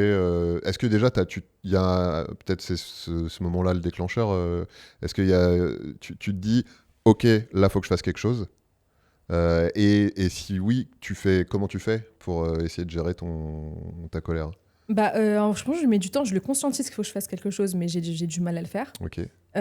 Après, je sors du lycée, etc. Les boîtes, j'en fais un petit peu, mais ça me saoule très vite à cause des garçons, parce que j'en peux plus. Moi, j'ai pas de copains pendant très longtemps. Je m'en fous des garçons. Il faut toujours s'expliquer de pourquoi t'as pas de copain. Enfin, si tu dis que t'as un copain, je mentais. Et c'était oui, mais pourquoi t'es pas avec lui? Si tu dis que t'as pas copain, pourquoi t'es là et que tu veux pas qu'on te drague? C'est que forcément, on dirait que c'est des soirées mythiques, quoi. Et enfin, ça me saoulait de devoir me justifier tout le temps, de refuser les avances des mecs. En fait, je voulais juste pas entendre parler des hommes. À un moment donné, je me suis demandé si j'étais lesbienne. Ça aurait été totalement OK, d'ailleurs. Non, c'est juste que je m'en foutais totalement de la romance, en fait. Ça arrivait très tard. Et du coup, j'arrête les boîtes. Je suis plus trop à l'école. Enfin, je suis à la fac, quoi. Je suis dans des trucs supérieurs, donc on se prend moins la tête. C'est moins. Donc ça vient moins à moi. Et là où vraiment ça s'arrête, c'est quand je fais une dépression. Burn-out, dépression, mais plus tard. Où en fait, je conscientise le truc où en fait toutes mes émotions passaient par la colère. Et je ne m'autorisais aucune autre émotion que la colère. Donc même la tristesse, même la peur, en fait. Parce que c'était de la peur aussi, je pense, dans ces situations-là. Tout était de la colère. Et en fait, j'ai l'impression d'avoir été éduquée. Enfin, socialement, j'ai été un peu comme un mec. Parce que c'est un peu les mecs qui font ça, quoi. Les problèmes de gestion de colère, je fais vraiment de la statistique genrée au doigt mouillé, mais j'ai l'impression que c'est plutôt un truc masculin. Mais parce que c'est aux hommes qu'on réprime vachement les émotions. C'est aux hommes qu'on réprime vachement les émotions. Et paradoxalement, un homme qui va manifester de la colère, voire de l'agressivité, c'est ok, c'est même limite valorisé, c'est un vrai mec, tu vois. Là où une meuf qui manifeste de la colère et de l'agressivité, c'est pas ok. C'est une folle, c'est une hystérique. Mais je pense qu'il y a aussi un truc d'avoir grandi dans les quartiers où c'est un peu... le genre, c'est un peu différent, quoi. Ouais. En tant que meuf, en fait, c'est soit t'es une nonne, soit t'es une pute. Ouais. Et du coup, performer un peu le genre masculin, c'est un peu stylé. Ouais. Est-ce que c'est aussi un moyen qu'on te foute un peu la paix? C'est un moyen qu'on te foute aussi un peu la paix. Parce que du coup, t'es un pote, plus qu'une proie potentielle. Ouais, je sais pas, franchement, mais avec beaucoup de mes potes, on était un peu comme ça, quoi. Beaucoup plus dans je te rentre dedans. Ok. Mais après, j'ai pas grandi dans les quartiers chics, donc je sais pas comment ça se... Ou dans les quartiers pas chics, parce qu'il y a un entre-deux. Hein. Ouais, c'est pas... mais ouais, des fois, on se demande avec mes potes si c'est pas un peu de ça aussi, quoi. Je pense que c'est différent, les expressions de genre, en fonction des classes, des quartiers. Oui, très probablement. Ouais. Après, moi, à l'inverse, j'ai grandi dans des quartiers plutôt chics. Enfin, j'ai grandi dans les quartiers pas chics d'une ville chic. Ouais. Tu vois le truc. Mais évidemment pas du tout une cité. Je peux pas prétendre avoir les codes pour comparer avec ce que j'ai vécu moi. Donc ouais, je sais pas, je saurais pas dire, mais c'est sûr que oui. C'est très probablement pas les mêmes codes et probablement pas les mêmes expressions de genre. Oui, puis en plus c'est un truc de se protéger aussi, même des autres, parce que là on parle d'entre nous les élèves et tout. Mais je commence aussi à voir comment les autres nous perçoivent assez rapidement. Dès le collège, on a les sorties, on n'en fait pas beaucoup. Hein. Moi, je fais genre une sortie de tout le collège, aucun voyage scolaire, il n'y a pas d'argent. Et une fois, on va au théâtre et je vois comment les gens nous regardent. On nous regarde très mal, en fait, parce qu'on n'est pas habillés de la bonne façon, etc. Après, je déménage à Épinay, donc le 9-3, je ne suis plus à Gennevilliers. Et on n'est pas loin des beaux quartiers du 9-5. Quand on va là-bas, pareil, on nous regarde très mal. Donc il y a ce truc aussi de s'affirmer parce que t'es rejeté. T'es rejeté, et donc c'est tu peux pas trop t'exprimer quand t'es en banlieue parce que t'es pas écouté. Même les profs, ils te disent un peu ça. Il y avait un prof en troisième, c'était mon prof de musique, il était passé à Une famille en or. Okay. Et il lui avait posé la question de c'est quoi être prof en Seine-Saint-Denis et tout. Tous les gens étaient en mode ouh. Et lui il était en mode c'est horrible. Enfin vraiment, on avait été dépeints comme des animaux. Ah, wow. Et vous aviez vu ça? Et on avait vu ça avait tourné. Et alors qu'on lui avait jamais rien fait à ce prof-là. Et donc en fait, très vite, il y a ce ressentiment-là de t'es un animal aussi, tu vois, t'es quelqu'un qui est pas civilisé, t'es mal regardé, t'es machin. Donc je pense que c'est aussi par ça qu'on exprime pas mal de colère et qu'après on le voit, on essaie de comprendre pourquoi les émeutes, pourquoi machin. Quand on refuse la civilité à certaines personnes, forcément, elles expriment la colère d'une façon non civilisée, entre guillemets. Quoi. Oui, puis en plus, pour ton cas personnel, c'est aussi une forme d'injustice ressentie. Ah ouais, carrément. Moi, j'ai pas juste le droit d'être là et de venir... boire un coup dans les beaux quartiers ou voir une pièce de théâtre avec ma classe ou machin. Ah ouais, non, c'était pas du tout... C'est juste pas ma place, quoi. On le voyait très bien. Et puis, pareil, quand j'arrive dans le supérieur et tout, je commence à côtoyer d'autres personnes. T'es la meuf de cité. Et on attend, en tant que la meuf de cité ou la meuf de banlieue en soi, que tu sois colérique. Ouais. Tu vois, on t'attend, genre on te regarde un peu comme ça. Ah, toi, tu viens du 9-3, toi. Tu vois, genre tout de suite, il y a ce cliché, parce que dans les films, les meufs du 9-3, elles sont tout le temps comme ça. Et elles doivent attendre le mec des beaux quartiers qui va l'adoucir et qui va machin. La comédie romantique version Île-de-France, ouais. De ouf. Donc je pense que c'est un peu tout ça. Hein. Forcément, ça s'exprime autrement que l'image binaire qu'on a. Ouais. Et donc, tu disais que ton problème de colère, il est soluble dans la dépression que tu fais. Tu veux... La dépression que je fais, du coup, là, c'est après, je l'ai fait en 2021. Ok. Donc j'ai 23 ans. Ouais, donc j'ai 23 ans. Et donc c'est après mon alternance, parce que après tout ça, je me perds un peu. Je fais une prépa en physique, chimie, ingénieur, j'aime pas. Je fais de la biologie, j'aime pas. Et après, je fais de la com. Donc, je fais une alternance. Ok. Donc, l'alternance se passe bien, sauf à un moment donné où je suis trop dedans, en fait. Moi, je suis quelqu'un qui me donne beaucoup, qui aime bien... aussi, je pense avoir de la reconnaissance, travailler. Je me disais toujours... j'aimais pas l'amour. Ouais. Mais je me disais, moi, il y a des gens qui sont faits pour l'amour, des gens qui sont faits pour le travail. Moi, je suis faite pour le travail. Okay, très mauvaise take. vraiment horrible, parce que du coup, c'est pour ça que ça m'a amené à là, je pense. Et je travaillais énormément, en plus des cours, parce que c'était l'alternance. Pendant les cours, je pouvais répondre, travailler en même temps. Je travaillais la nuit, je travaillais le week-end. Je suis prise en CDI là-bas. Et en fait, au bout d'un moment, le burn-out me guette, quoi. Parce qu'ils se disent, elle a plus l'école, donc elle peut faire encore plus qu'avant. Okay. Donc je suis déjà à la limite de ce qui est possible pour un humain. Et en plus, ils embauchent une autre personne en tant que responsable, alors que je pensais l'avoir. Je croyais un peu à la méritocratie, sans conscientiser, tu vois. Je me disais, si je cravache autant pendant 2 ans d'alternance et que le poste se libère, ça va être pour moi. Et non, ils ont mis quelqu'un d'autre que je devais former, en plus. Donc hyper injuste parce que j'étais trop jeune. Ils me l'ont dit direct, ils m'ont dit t'es trop jeune. Donc le jeunisme, ça existe aussi. Et du coup, je craque, je fais un burn-out, dépression. Donc diagnostiqué dépression sévère et anxiété généralisée, un truc comme ça. Oui. Voilà. Et dépression majeure et anxiété sévère. C'est ça. Et du coup, c'est là que toute la tristesse du monde, elle ressort, de tout ce que j'ai pas exprimé. Et en fait, j'ai compris que c'était aussi OK. Bon, après une longue dépression. Mais à la fin, je comprends que c'est bien des fois être triste, d'être autre chose qu'en colère. Parce que je pense que c'est aussi ça qui m'a amenée là, c'est d'avoir réfuté toutes mes émotions. Et en fait, je me disais, si t'es Mélissa, ça, je sais pas si tu disais ça aussi un peu comme ça, c'est ce truc-là un peu, si t'es Julien, quoi. Si t'es Mélissa, on est censé être des durs, t'as pas le droit d'être triste, t'as pas le droit de te laisser faire, que ce soit par les autres que par tes émotions. Bah non, moi j'ai pas eu ça. Moi j'ai grandi avec des parents et notamment une mère qui encourageait beaucoup à l'expression des émotions.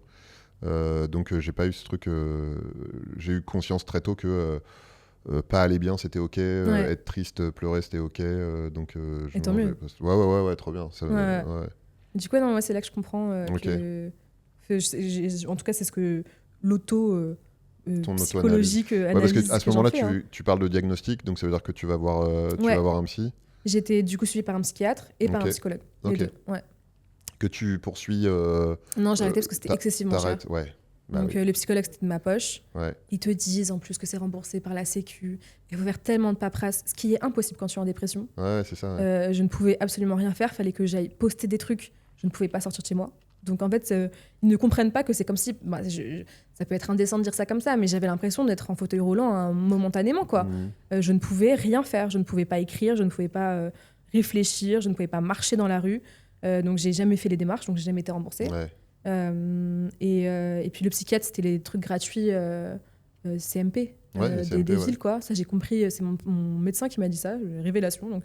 Si jamais il y a quand même des choses gratuites, mais après, c'est pas les meilleurs suivis non plus. T'as des CMP qui sont très très bien. Le vrai problème des CMP, généralement, c'est l'attente.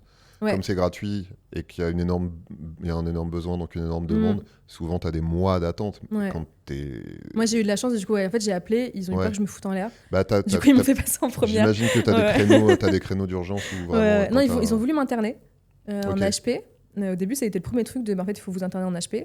Et en fait, moi, j'ai refusé, et heureusement que j'ai refusé. On sait quand même un peu ce qui est bon pour nous. En fait, moi, le seul truc qui restait dans ma vie à ce moment-là de bien, c'était mes amis et mon appartement. Parce qu'en fait, j'ai été mise à la porte très tôt de mes parents. Donc, j'étais au début en studio. Et après, j'avais pris, comme j'ai eu un CDI, j'ai fait le confinement et tout toute seule à la porte, sans ma famille, dans un studio. Donc, c'est aussi ça qui a fait que je tombe en dépression au-delà du travail. Et en fait, quand je suis embauchée en CDI, je me dis, je peux prendre un truc avec une chambre. Donc là, j'ai un appart, toujours l'actuel, que j'adore. C'est mon cocon, je décore, j'ai une chambre, j'adore. Et j'ai mes amis qui m'ont énormément soutenue. J'ai aussi une photo, le premier Noël dans le studio, où c'est devenu la tradition. En fait, vu que j'ai plus trop la famille qui suit, c'est ma famille à moi, c'est ça, tu vois. On fait Noël entre nous, on fait nos traditions. Petite raclette. Ouais, voilà, petite raclette. C'est la tradition de faire, du coup, le 25. La raclette de Noël. C'est tradition chez moi aussi. Moi, c'est différent, c'est parce que mon frère est vegan et qu'en vrai, une raclette, t'as des fromages vegan, des fromages à raclette vegan. Ouais. Donc c'est le truc facile à faire. Ok, trop bien, trop stylé. Grand quand même parce que la tablée est assez conséquente. Non, c'était un studio mais de 30 mètres carrés. Donc quand même cool. Donc une grande pièce avec tout dedans, la petite kitchenette, du coup le canapé lit et tout. Donc j'arrive dans le studio une semaine après le deuxième confinement. Donc la pagaille totale parce que j'ai toujours pas la fibre, j'ai pas de télé, j'ai rien. Mes potes m'aident énormément. Il y en a une qui me donne une télé, un qui me donne sa Play. Donc en fait, c'est eux qui me carrient de fou, quoi. Pendant que mes parents... voilà. Donc je sais même plus pourquoi je suis arrivée jusqu'ici. Mais ouais, pour tout ça, pour dire que oui, mes potes m'ont beaucoup aidée. Et c'est pour ça que je refuse d'être internée. Parce qu'en fait, je sais que ce qui me fait tenir, c'est mes amis et mon appartement. Et donc finalement, l'appart sert d'HP où mes potes ils viennent tout le temps. Il y en a 2 aussi qui vont pas très bien. Et on passe à 3 quelques mois ensemble. Ils dorment à la maison. Les uns les autres. Ouais. Ils restent là. J'en héberge un qui va pas bien aussi. On fait de la peinture parce qu'on n'arrive pas à dormir. On a un insomniaque. Donc on peint. J'ai beaucoup peint dans ce moment-là. Et voilà quoi. Ok. Et toi à ce moment-là, t'es sous traitement? J'ai refusé le traitement aussi. T'as pas... Mais il a été malin, où il m'a dit que c'était des antihistaminiques, et en fait, c'était des anxiolytiques. Ouais, alors malin. Enfin, ouais. Moi, je suis pas. C'est vraiment le côté. C'est comme tu dis à un gosse, tiens, vas-y, c'est des bonbons, et puis c'est. Ouais, non, mais c'est vachement infantilisant. Sur l'ordonnance, il y avait écrit faire du sport et bien dormir. Ok. D'accord, mais c'est pas parce que tu vas me le mettre sur une ordonnance. En tout cas, avec moi, ça marche pas, ce genre de pédagogie. Ton médecin, c'était Thibaut InShape, non? Mais ouais, c'était le psychiatre en plus. Rien à foutre de ta dépression, rien à foutre de ta sport. dépression. Très bien. Non, parce qu'il voulait mettre sous antidépresseur, mais du coup, ça, j'ai toujours refusé. Ouais. Et les anxiolytiques, je refusais aussi, mais il a réussi à le faire passer comme ça. Ouais. Après, il a eu raison dans un sens où en fait, je dormais plus. Et c'était pour me faire dormir. Au-delà de ça. Ok. Parce que j'ai pas dormi pendant des jours et des jours. Et après, à la fin de la dépression, j'ai dormi pendant 1 semaine. Pendant 1 semaine, j'ai pas vu la lumière du jour. C'était quoi qui te rebutait dans le traitement? Alors, c'est horrible à dire, mais en premier lieu, c'est grossir. Ok. Alors que j'ai grossi quand même. Parce que quand tu vas pas bien mentalement, quoi qu'il arrive, j'ai minci et grossi. C'est l'un ou l'autre, ou les deux. Ouais, donc j'ai pris genre 15 kilos à cause de tout ça. Mais j'avais quand même peur de beaucoup gonfler. En fait, je me disais si... Parce que très complexée aussi. Si ça va pas bien en plus dans mon corps, je vais être encore plus mal. Ouais. Et puis j'avais quand même... je m'étais renseignée, j'avais regardé des trucs et tout. Et je voyais certaines personnes dire qu'en fait, ça te rendait apathique. Bref, j'étais déjà apathique en dépression, mais que même les émotions positives, du coup, arrivent moins. Je sais pas, ça m'a jamais attiré, quoi. Ok. Ouais. Ça marche bien pourtant. Ouais, sûrement. Hein. Mais moi, j'ai toujours... Non, mais je comprends. Ouais. Moi, j'ai toujours refusé de... j'ai pas fait de dépression, de grosse dépression, mais j'ai eu des phases où les médecins m'ont proposé des médicaments comme ça. J'ai toujours plutôt refusé aussi. Mais quand je vois autour de moi, les gens comprennent, ça leur a vraiment changé la vie. Je voulais aussi essayer de m'en sortir toute seule au début. Je pense que si c'était devenu chronique, au bout d'un moment, c'est bon, t'as tout tenté, fais-le, quoi. Je comprends le truc, mais tu vois, si tu te pètes la jambe, tu vas pas te dire je vais m'en sortir toute seule sans prendre de Doliprane, quoi. Les antidépresseurs, c'est vraiment juste supporter ton état le temps que tu arrives à te remettre à flot, et après t'arrêtes, et voilà, c'est vraiment... non, mais en plus, il y a plein d'idées reçues dessus et tout. Quand tu as les expériences de personnes, c'est pas forcément les expériences positives. C'est ça. Et du coup, moi, j'ai refusé. Et après, je pense aussi que s'ils ont accepté que je refuse, c'est que j'étais dans un état qui était acceptable pour que je sois seule. Je pense que si vraiment j'étais un danger pour moi-même, ils m'auraient interné de force, ils auraient appelé mes parents en mode signer un truc pour elle. Je sais pas. C'était de leur faute, mais... Petit retour en arrière, parce que du coup là on est parti loin, mais du coup on a zappé quand même un truc important qui est la puberté. Ouais. Est-ce que tu te souviens, toi, de ce moment où, alors chez les filles en plus ça se manifeste pas différemment et pas forcément dans l'ordre, mais déjà la puberté, est-ce que toi c'est un truc, tu savais que ça allait te tomber dessus, on t'en avait un peu parlé, ou tu savais pas trop ce qui allait arriver, genre la poitrine qui pousse, les premières règles et tout, c'était des trucs, t'avais des notions, ou vraiment ça t'est tombé dessus Un petit peu, vu que j'ai quand même ma grande sœur et la maman, voilà. Mais du coup, moi, mes premières règles, je m'en souviens, je le dis à personne. Je sais où sont les serviettes hygiéniques. J'en mets une et je pars à l'école comme si de rien n'était. Ouais, donc ça semble chill dit comme ça, je sais pas si c'est le cas. Je crois que je conscientise pas trop le truc. J'en fais pas tout ça en pâte à caisse. Mais donc déjà, tu sais que ça va arriver et tu sais ce qu'il faut faire. Je sais ce qu'il faut faire. Ce qui est déjà bien. Pas mal. Ce qui est déjà vraiment pas mal. Surtout que, bon, dans les anciennes générations, c'est pas forcément les plus ouverts là-dessus. Moi, j'ai brusqué ma mère pour dire le mot règle. Hein. Elle ne voulait pas le dire. Elle disait quoi? Les ragnagnas. Tes trucs. C'est les ragnagnas ou tes trucs, ouais. Et enfin, tes trucs de filles. Au début, après, ça m'a saoulée. Là, j'ai mes règles, en fait. Et je disais devant tout le monde, devant mon père, là, j'ai mes règles. Et maintenant, ils sont habitués pour le peu que je vois encore mon daron. Mais du coup, oui, non, première règle, ça va. Puberté, ça va aussi. Mais j'ai une faute horrible. Elle est horrible. Tu sais que j'ai demandé à ma mère, j'ai vu les photos, elles sont terribles. Elles sont terribles. Je crois que la pire... Attends. Je la retrouve. Ouais, c'est pas encore puberté. C'est Mais il y a le moment pré-puberté. lunettes, quoi, déjà. Ça commence à être ingrat, quoi. Ah bah c'est ça sent le je suis en train de Je suis je suis en prépubère. train de changer, Ouais. mais j'ai pas encore je mets encore mon t-shirt Hello Kitty quoi. Ouais, mais la pire, Je mets encore mon t-shirt je Hello te la montre. Kitty, je me tiens encore comme une petite fille, mais ça change quoi. Et la pire, c'est celle-là. Regarde ce qu'il y a écrit sur le t-shirt. Pourquoi je portais ce t-shirt? Oh mon dieu, t-shirt je suis Je suis célibataire. C'est un t-shirt Ben, je crois. Ah ouais, OK. Donc là, je commence Ah à ouais, j'avoue, devenir... c'est assez c'est assez troublant d'où sort ce t-shirt. Mais ouais, tu commences à te demander pourquoi... Enfin, que tu commences à pas être ouf, quoi. Ouais. Et la pire photo... attends. C'est ma mère qui me l'a envoyée. Là, je suis horrible. Et on dirait que j'ai fait une rhinoplastie. Ouais, t'es dur. Ah, je suis horrible. Moi. Et c'est quoi cette coupe? Alors, ça c'est autre chose. Ça c'est bon. Là, Je vais pas juger tes 13 choix ans. capillaires, mais. Ouais, j'ai 13 ans. Donc là, je suis en pleine puberté, quoi. J'ai eu mes règles à 12 ans. Ok. Donc ça y est, ça me frappe. Donc là, 13 ans, ouais, là pour le coup, t'es pubère. Ouais. Franchement, t'es dur. Ah non, mais mon nez, T'as pas. Bah. Alors, mais c'est toujours le problème. il gonfle à souhait. Globalement, il y a deux soucis dans les débuts de l'adolescence. C'est ce nez qui grandit pas en même temps que le reste. Ouais. Et généralement, alors peut-être plus pour les mecs, mais la bouche qui a l'air gonflée. Et moi, j'ai toujours cette espèce d'impression que c'est la moustache qui a envie de sortir en dessous et qui fait gonfler à moitié. Mais du coup, tu as cette espèce de truc un peu bizarre de, effectivement, on dirait que tu as fait de la chirurgie esthétique. Ah ouais. Mais là, ça va. Ça va. Déjà, t'as pas de boutons. Non, ça arrivait après. J'ai eu acné tardif, T'as eu moi. des stars. Ah ouais. Elles sont arrivées à 17 ans. Ok. Ah, Donc putain, au début, dur. je crois que c'est cool. Ouais. T'as pas de boutons. Et quand tout le monde les a plus, et bah toi, tu les as. T'en as. Ah Et ouais. t'as eu des lunettes, j'ai vu.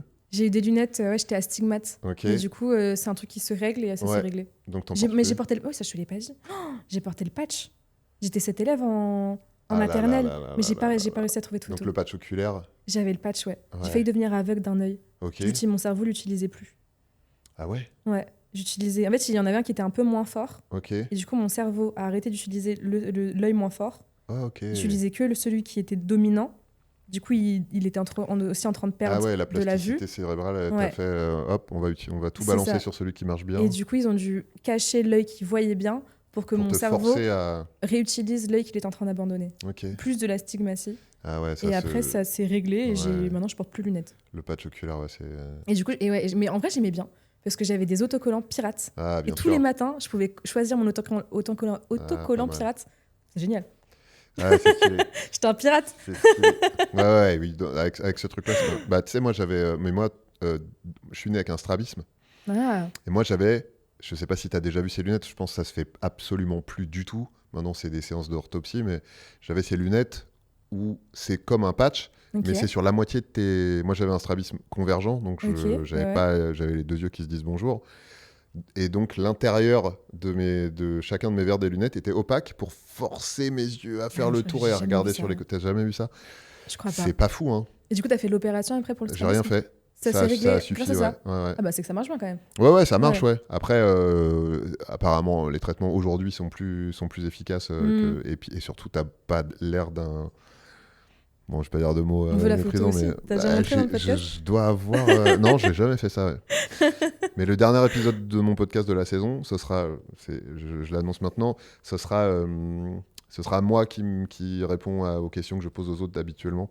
Du Allez. coup, si je retrouve cette photo de moi avec mes lunettes à patch... Faudrait la montrer. Mais pas fou, ouais. Ok, donc des boutons tardifs, Ouais. le patch sur l'œil, les lunettes, pas forcément un truc... Non, ça va parce que je les enlève vite et j'ai pas besoin de les porter tout le temps. Ok. C'est lunettes de repos après. Pas de bague, trucs comme ça, Si, appareil j'ai dentaire. porté Si. des bagues qui ont servi à rien parce que j'ai toujours Ok, les dents de travers. ouais, Mais par contre, j'ai une trop petite gencive. ok. Et du coup, ils m'ont pas arraché assez de dents. Ils m'ont arraché des dents Ils quand t'ont même. pas enlevé assez de dents. Mais j'ai quand même porté l'appareil pendant 2-3 ans. Et c'est reparti en cacahuète. Ok. Parce qu'en plus, il m'avait donné que les gouttières, mais pas de fil derrière. Mmh. Donc ça n'a pas du tout tenu. Mais ouais, il faut que je fasse vérifier ça parce qu'il y a un orthodontiste, mais c'est ceux qui s'occupent aussi de la mâchoire et tout, Ouais, qui font les dents de sagesse là. Ouais. J'étais juste partie accompagner ma sœur, chill. Il a voulu regarder mes dents. Il m'a dit faites attention parce que peut-être un jour votre dent elle peut tomber. Ah ouais. J'ai dit ah d'accord. Très bien, soit. Parfait. Parfait. Mais oui, parce que comme j'ai pas assez de place, en fait, elle pousse. C'est pour ça qu'elles sont en avant. Ouais. Et du coup, un jour, elles peuvent tomber. Donc bon, j'irai en Turquie. Ouais. Écoute. Non, je peux faire en France si j'ai de l'argent, ce serait mieux. Ouais, mais après, c'est tellement mal remboursé, quoi. Ouais, c'est hyper mal remboursé. Mais oui, parce qu'en plus, ma mère a payé quand même. Ouais. Après, j'étais ado, donc il y avait quand même plus la sécu et la mutuelle derrière. Mais si, les bagues. Et après, du coup, elle a voulu que j'en remette. Parce que quand ça a recommencé à partir en vrille, ils m'ont dit il faut que tu en remettes. Et j'ai refusé. Ouais, je comprends. J'ai dit ah non, c'est bon, ça y est. Enfin, ça a servi à rien 3 ans. En plus, ça fait mal, ça me déchirait les joues à l'intérieur et tout. C'est pas agréable non plus d'avoir des bagues. Hein. Je sais pas, moi. T'as jamais fait ? Non. Ouais. J'aurais dû aussi, parce que moi, c'est en bas. Chez, ouais. Ah, bah, pareil, moi aussi. même hein. raison, j'ai pas assez de place. Et en plus, moi, j'ai toutes mes dents de sagesse, on me les a jamais enlevées. Ouais. Donc, j'ai un Elles peu ont jamais percé ? Ou si elles ont percé ? Si, elles sont Ouais. sorties. J'ai pas trop, je n'ai pas souvenir, donc ça n'a Ouais. pas dû Moi, elles être sont pas si percées douloureux. encore. Ah ouais. J'en ai que 2. Ouais, parce que tout le monde en a pas. Ouais. Tout le monde en a pas 4. Et elles ont jamais percé. Ok. Donc un jour. Contrairement à toi. Ah, pas mal. Allez. Ouais, deux autres questions, mais tu as déjà un peu répondu. Sur la période de la puberté, tu as globalement la fête, tu m'as dit, tu sors en boîte, etc. Machin, mais tu. Je sors en boîte qu'à partir de mes 18-19 ans. Ok, donc tardivement. Ouais. Et pas d'alcool, pas de trucs comme ça. Non, pas moi un je t'ai truc dit, éducation très stricte. Donc, Ouais, mais c'est qui tout double. Ouais. Ah non, moi j'ai été droite. Toi, t'es rentré dans le. Déjà parce que il était très sévère, mais il n'avait pas forcément besoin. Ok. Parce que même ma sœur et tout, et même mon frère, on est chill quoi. Genre vraiment, je m'en foutais des garçons. Donc voilà. Ça, c'était l'autre question. J'ai jamais fumé de ma vie. En fait, très fière. Et du coup, je me suis dit, un jour, je l'ai dit publiquement, je ne fumerai jamais de ma vie. Ouais. Et du coup, je n'ai jamais fumé de ma vie, même Ok. la chicha. Alors que là, moi, où j'ai grandi, c'est chicha, C'était, on faisait nos anniversaires au chicha, quoi. Ok. Donc jamais, parce que j'étais en mode non. J'ai toujours trouvé ça débile, selon moi. Et maintenant que j'ai 28 ans, je commencerai pas à 28 ans. Tu vas pas t'y mettre Ça sert à maintenant. rien. Donc tant mieux en avoir trouvé ça débile à Surtout l'époque. au prix que ça coûte maintenant. Ouais, de ouf. Et en plus, je trouve que ça pue. Et j'ai les parents pas fumeurs, donc ça aide Ok, ouais. aussi. L'alcool, mon père n'aime pas l'alcool. Il n'aime pas le goût, donc il boit pas. Ma mère, elle boit un verre, elle est pompette, donc elle boit pas. Ok. Donc pareil aussi. Et moi, j'aime pas le goût non plus. Ok. Donc je buvais pas. J'étais bonne à l'école. Enfin, à part me battre. À part Franchement, les. chill, quoi. Non, chill. Du coup, ouais, non, j'ai pas fait le mur. J'ai pas Ouais, forcé. pas de bêtises, pas Et de. en plus, là, on a grandi, il n'y a pas de soirée. Ouais. C'est ça aussi, c'est qu'en fait, on est tous en HLM et tout. Bah, après, moi, mes parents, quand on déménage, ils achètent l'appartement, mais du coup, à crédit dans une tour quand même. Hein. Donc, Ouais. c'est pas. On n'a pas de maison. Les parents partent jamais en vacances sans nous. Quand on part en vacances, c'est que les vacances familiales, quoi. Ouais, donc il n'y a pas Il l'appart n'y a qui pas est libre un week-end possibilité. pour faire. Personne n'a d'appart pour faire une soirée quelque part. Les parents sont tout le temps là. Ouais. Ils n'ont pas de voyage d'affaires. Ils n'ont pas de trucs comme ça. Quoi. Ça n'existe pas. Donc, la première soirée que je fais, j'ai 18 ans. Et c'est parce que ma meilleure amie, sa grand-mère lui prête l'appartement. Ok. Et on peut faire une soirée, mais qui est quand même surveillée par les parents et tout. La majorité de mes potes, ils sont musulmans, donc on ne boit pas. Et ça nous va très bien, quoi. Ouais. Et les premières fois où je sors, je travaille au McDo. Mes 18 ans. Oh, je vais le dire à Booba. Ouais, mais il l'a dit, ça y est, il a dit attention, elle fait des frites. J'ai vu. Mais ouais, et du coup, là, je commence à découvrir d'autres personnes qui sortent, eux, parce qu'ils viennent d'autres villes aux alentours. Je suis dans le 9-5 en plus, le McDo là où je travaille. Donc la ville un peu plus riche à côté d'Épinay, à Enghien-les-Bains. Et c'est là que je commence un peu à découvrir les boîtes et tout, et je le fais pas très longtemps. Ouais. Mais sinon, puberté, adolescence, puberté, calme, tranquille. pas de soirée, pas de Et drogue. les mecs, c'est pas un truc qui Et t'intéresse. pas du tout. T'as pas le truc de bouillonnement hormonal et de bon bah là il faut y aller, il faut. Pas du tout. Alors pourtant, j'ai le souvenir de quand même, je m'étais mis une règle débile de il faut que j'attende 16 ans si je veux faire quelque chose. Ok.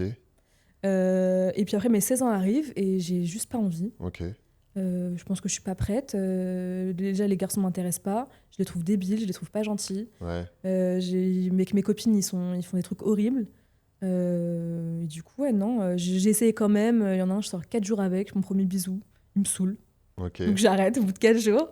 On me force aussi au lycée en mode... En fait, les filles me disaient, mais il faut que tu essayes pour... En fait, c'est en sortant avec lui que tu vas bien l'aimer. Ah ouais. C'est pas du tout comme ça que ça L'appétit marche. vient en mangeant. C'est pas du tout comme ça que ça marche. Quel enfer. Du coup, je me forçais et j'aimais pas, quoi. Ouais. C'était des garçons qui m'intéressaient pas. Donc non, mais mon premier mec, ma première fois, j'ai 20 ans passés. Ok. Ouais. Et c'est très bien comme ça. Bah, si c'est le bon moment pour toi, Ouais. c'est le bon moment. Y a pas de... Clairement. Ouais. Oui, il y a ce truc de... cette espèce de concours. Après, tu as deux choses. Tu as la pression des pairs, PAIR, S du coup, qui disent faut y aller, faut, tu sais, l'espèce de passage obligé, machin et tout. Et la pression des hormones. Tu as des gens aussi chez qui c'est un bouillonnement, un truc, et tu fais il n'y a pas le choix, quoi. Mais si les deux sont gérables et que tu te dis moi je préfère attendre non, que moi, ce soit pas cool, de truc hormonal. tant mieux. Et en plus, là où j'ai grandi, il n'y a pas du tout ce truc-là il faut coucher. Au contraire. Ouais. Oui. Vraiment, il faut pas le faire. Ouais. Genre, surtout pour les meufs, il faut pas en parler. Rien qu'un smack, là où j'ai grandi, à Gennevilliers, ça faisait le tour du collège parce qu'ils s'étaient embrassés. Ouais. C'est pas les mêmes mœurs, hein, donc, et puis encore pareil, se voir où, quand, c'est pas possible. Il n'y a pas de chambre quelque part. Inimaginable de ramener un garçon chez moi. Ouais. Mon père, c'est un mode, t'es pas marié, il y a personne qui vient dormir à la maison. Hein. J'ai jamais, même encore aujourd'hui, j'ai ramené mon copain actuel à la maison, c'est tout, mais j'ai jamais dormi dans la maison familiale. Il y a un gros tabou autour de ça pour mon père et tout, qui est d'origine marocaine. Hein. C'est très marrant parce que du coup, ma mère qui est latina, des fois ça se frite, c'est pas du tout la même culture là-dessus. Hein. Ouais. Avec ma sœur, ça a été drôle un jour où ma sœur, elle a plus ramené des garçons tôt et encore à 18 ans, donc ça va quand même. Et elle avait demandé à un petit copain qui avait plus d'1 an, elle le ramenait à la maison et tout, est-ce qu'il peut dormir ici ? Mon père avait pété un plomb. Comment ça, tu veux qu'il dorme à la maison ? Tant que t'es pas marié, c'est impossible et tout. Et ma sœur a osé dire le truc de mais on va rien faire. Donc pour mon père, c'était encore pire, ne serait-ce qu'évoquer. Parce que du coup, ça veut dire que... qu'évoquer l'idée et tout. Et ils partent en vrille. Et jusqu'à que ma mère arrive très chill dans le truc, en mode si vous voulez, moi je vous paye un hôtel. Et mon père qui repart encore plus en furie. Quoi ? Non, très, très horrible, misogyne, plutôt parce que tu veux. Ma fille, c'est une pute pour qu'elle aille à l'hôtel et tout, machin. Et ma mère qui le regarde en mode ça veut dire que moi, j'étais une pute quand on allait à l'hôtel et que j'avais 20 ans et tout. Assez drôle. Moi, j'étais là, je regardais la scène comme ça. Avec du popcorn. Ouais, voilà. Ma sœur qui avait demandé un soutien à un moment, mais toi et tout, t'en penses que tu veux ? Moi, je... Voilà, laisse-moi tranquille. Laisse-moi tranquille. Ok. Du coup, revenons, fast forward. Les confinements, ta dépression, ça se solde comment ? Ça se règle Est-ce que ça dure combien de temps déjà ? Ça dure la partie vraiment deep, quoi. Je pense 5-6 mois. Okay. Mais j'étais en dépression depuis un long moment avant, sans le savoir, en fait. Okay. Depuis que j'avais été mise à la porte, du coup. Okay. Parce que je suis mise à la porte en 2020, du coup, de Covid. Ouais. Donc COVID, juste avant le Covid. Après le premier confinement, okay. Entre les deux confinements. Ok, d'accord. Je suis mise à la porte en octobre, parce que le deuxième confinement, c'est octobre. Ouais, Une semaine avant le deuxième confinement. C'est que mon père, c'est très conflictuel, qui est en plus violent physiquement et verbalement. Okay. Et du coup, il me fout à la porte. Moi, je me casse. Je trouve un studio en 1 semaine. Je squatte le canapé de ma sœur pendant 1 semaine. Je trouve un appart très vite. Et du coup, confinement. Et en fait, là, ça va déjà pas bien. Ouais. Mais je me rends pas compte. Ouais. Ouais, je commence à pleurer tous les jours. Okay. Je pleure tous les jours. Je dis à ma mère que ça va pas, mais ma mère comprend pas. Ma mère est grave dans le déni. Ma mère est dans le déni de dire que mon père m'a mis à la porte. Okay. Pour elle, c'est moi qui suis partie. D'accord. Encore aujourd'hui, dans le déni de fou. Et du coup, moi, je comprends pas. Mais ouais, je pense qu'à partir de là, en fait, je commence à être en dépression. Parce que pleurer tous les jours, c'est déjà un gros signe d'alerte. Ouais. Et en plus, y a les fêtes. Et du coup, mon père refuse d'être dans la même pièce que moi, sous le même toit que moi, même. Donc, à Noël, il s'en va. On passe Noël sans lui. Je commence à avoir la pression de tu déchires la famille, en plus. Ouais. Ah oui, ça te retombe dessus. Ouais, ça me retombe dessus. Et Nouvel An, il refuse que je sois là. Enfin, tu sais, un peu, ça avait été garde partagée des fêtes. Donc, lui, à Noël, était parti chez ma tante. Et au Nouvel An, c'était lui qui avait le droit, enfin, selon ses propres règles, d'être chez mes parents. Mais moi, j'avais pas le droit d'être là au Nouvel An. Et c'est le confinement, donc il n'y a pas trop de trucs qui se font. Mes potes comprennent pas trop que pour moi, c'est un enjeu. Elles font des trucs de leur côté et tout. Et du coup, je me retrouve toute seule. Et je passe le Nouvel An toute seule dans le studio. Et là, Là, ça va pas. Et moi qui bois pas, je prends quand même un verre de vodka et tout. Ok. Et ça va pas. Là, c'est vraiment, je me dis, ok, je pense que c'est le début de la dépression, c'est ça. Ouais. Ok. Et donc, tu dis, ouais, ça dure. À partir de ce moment-là, ça dure 5-6 mois? Non. Là, c'est vraiment le moment où.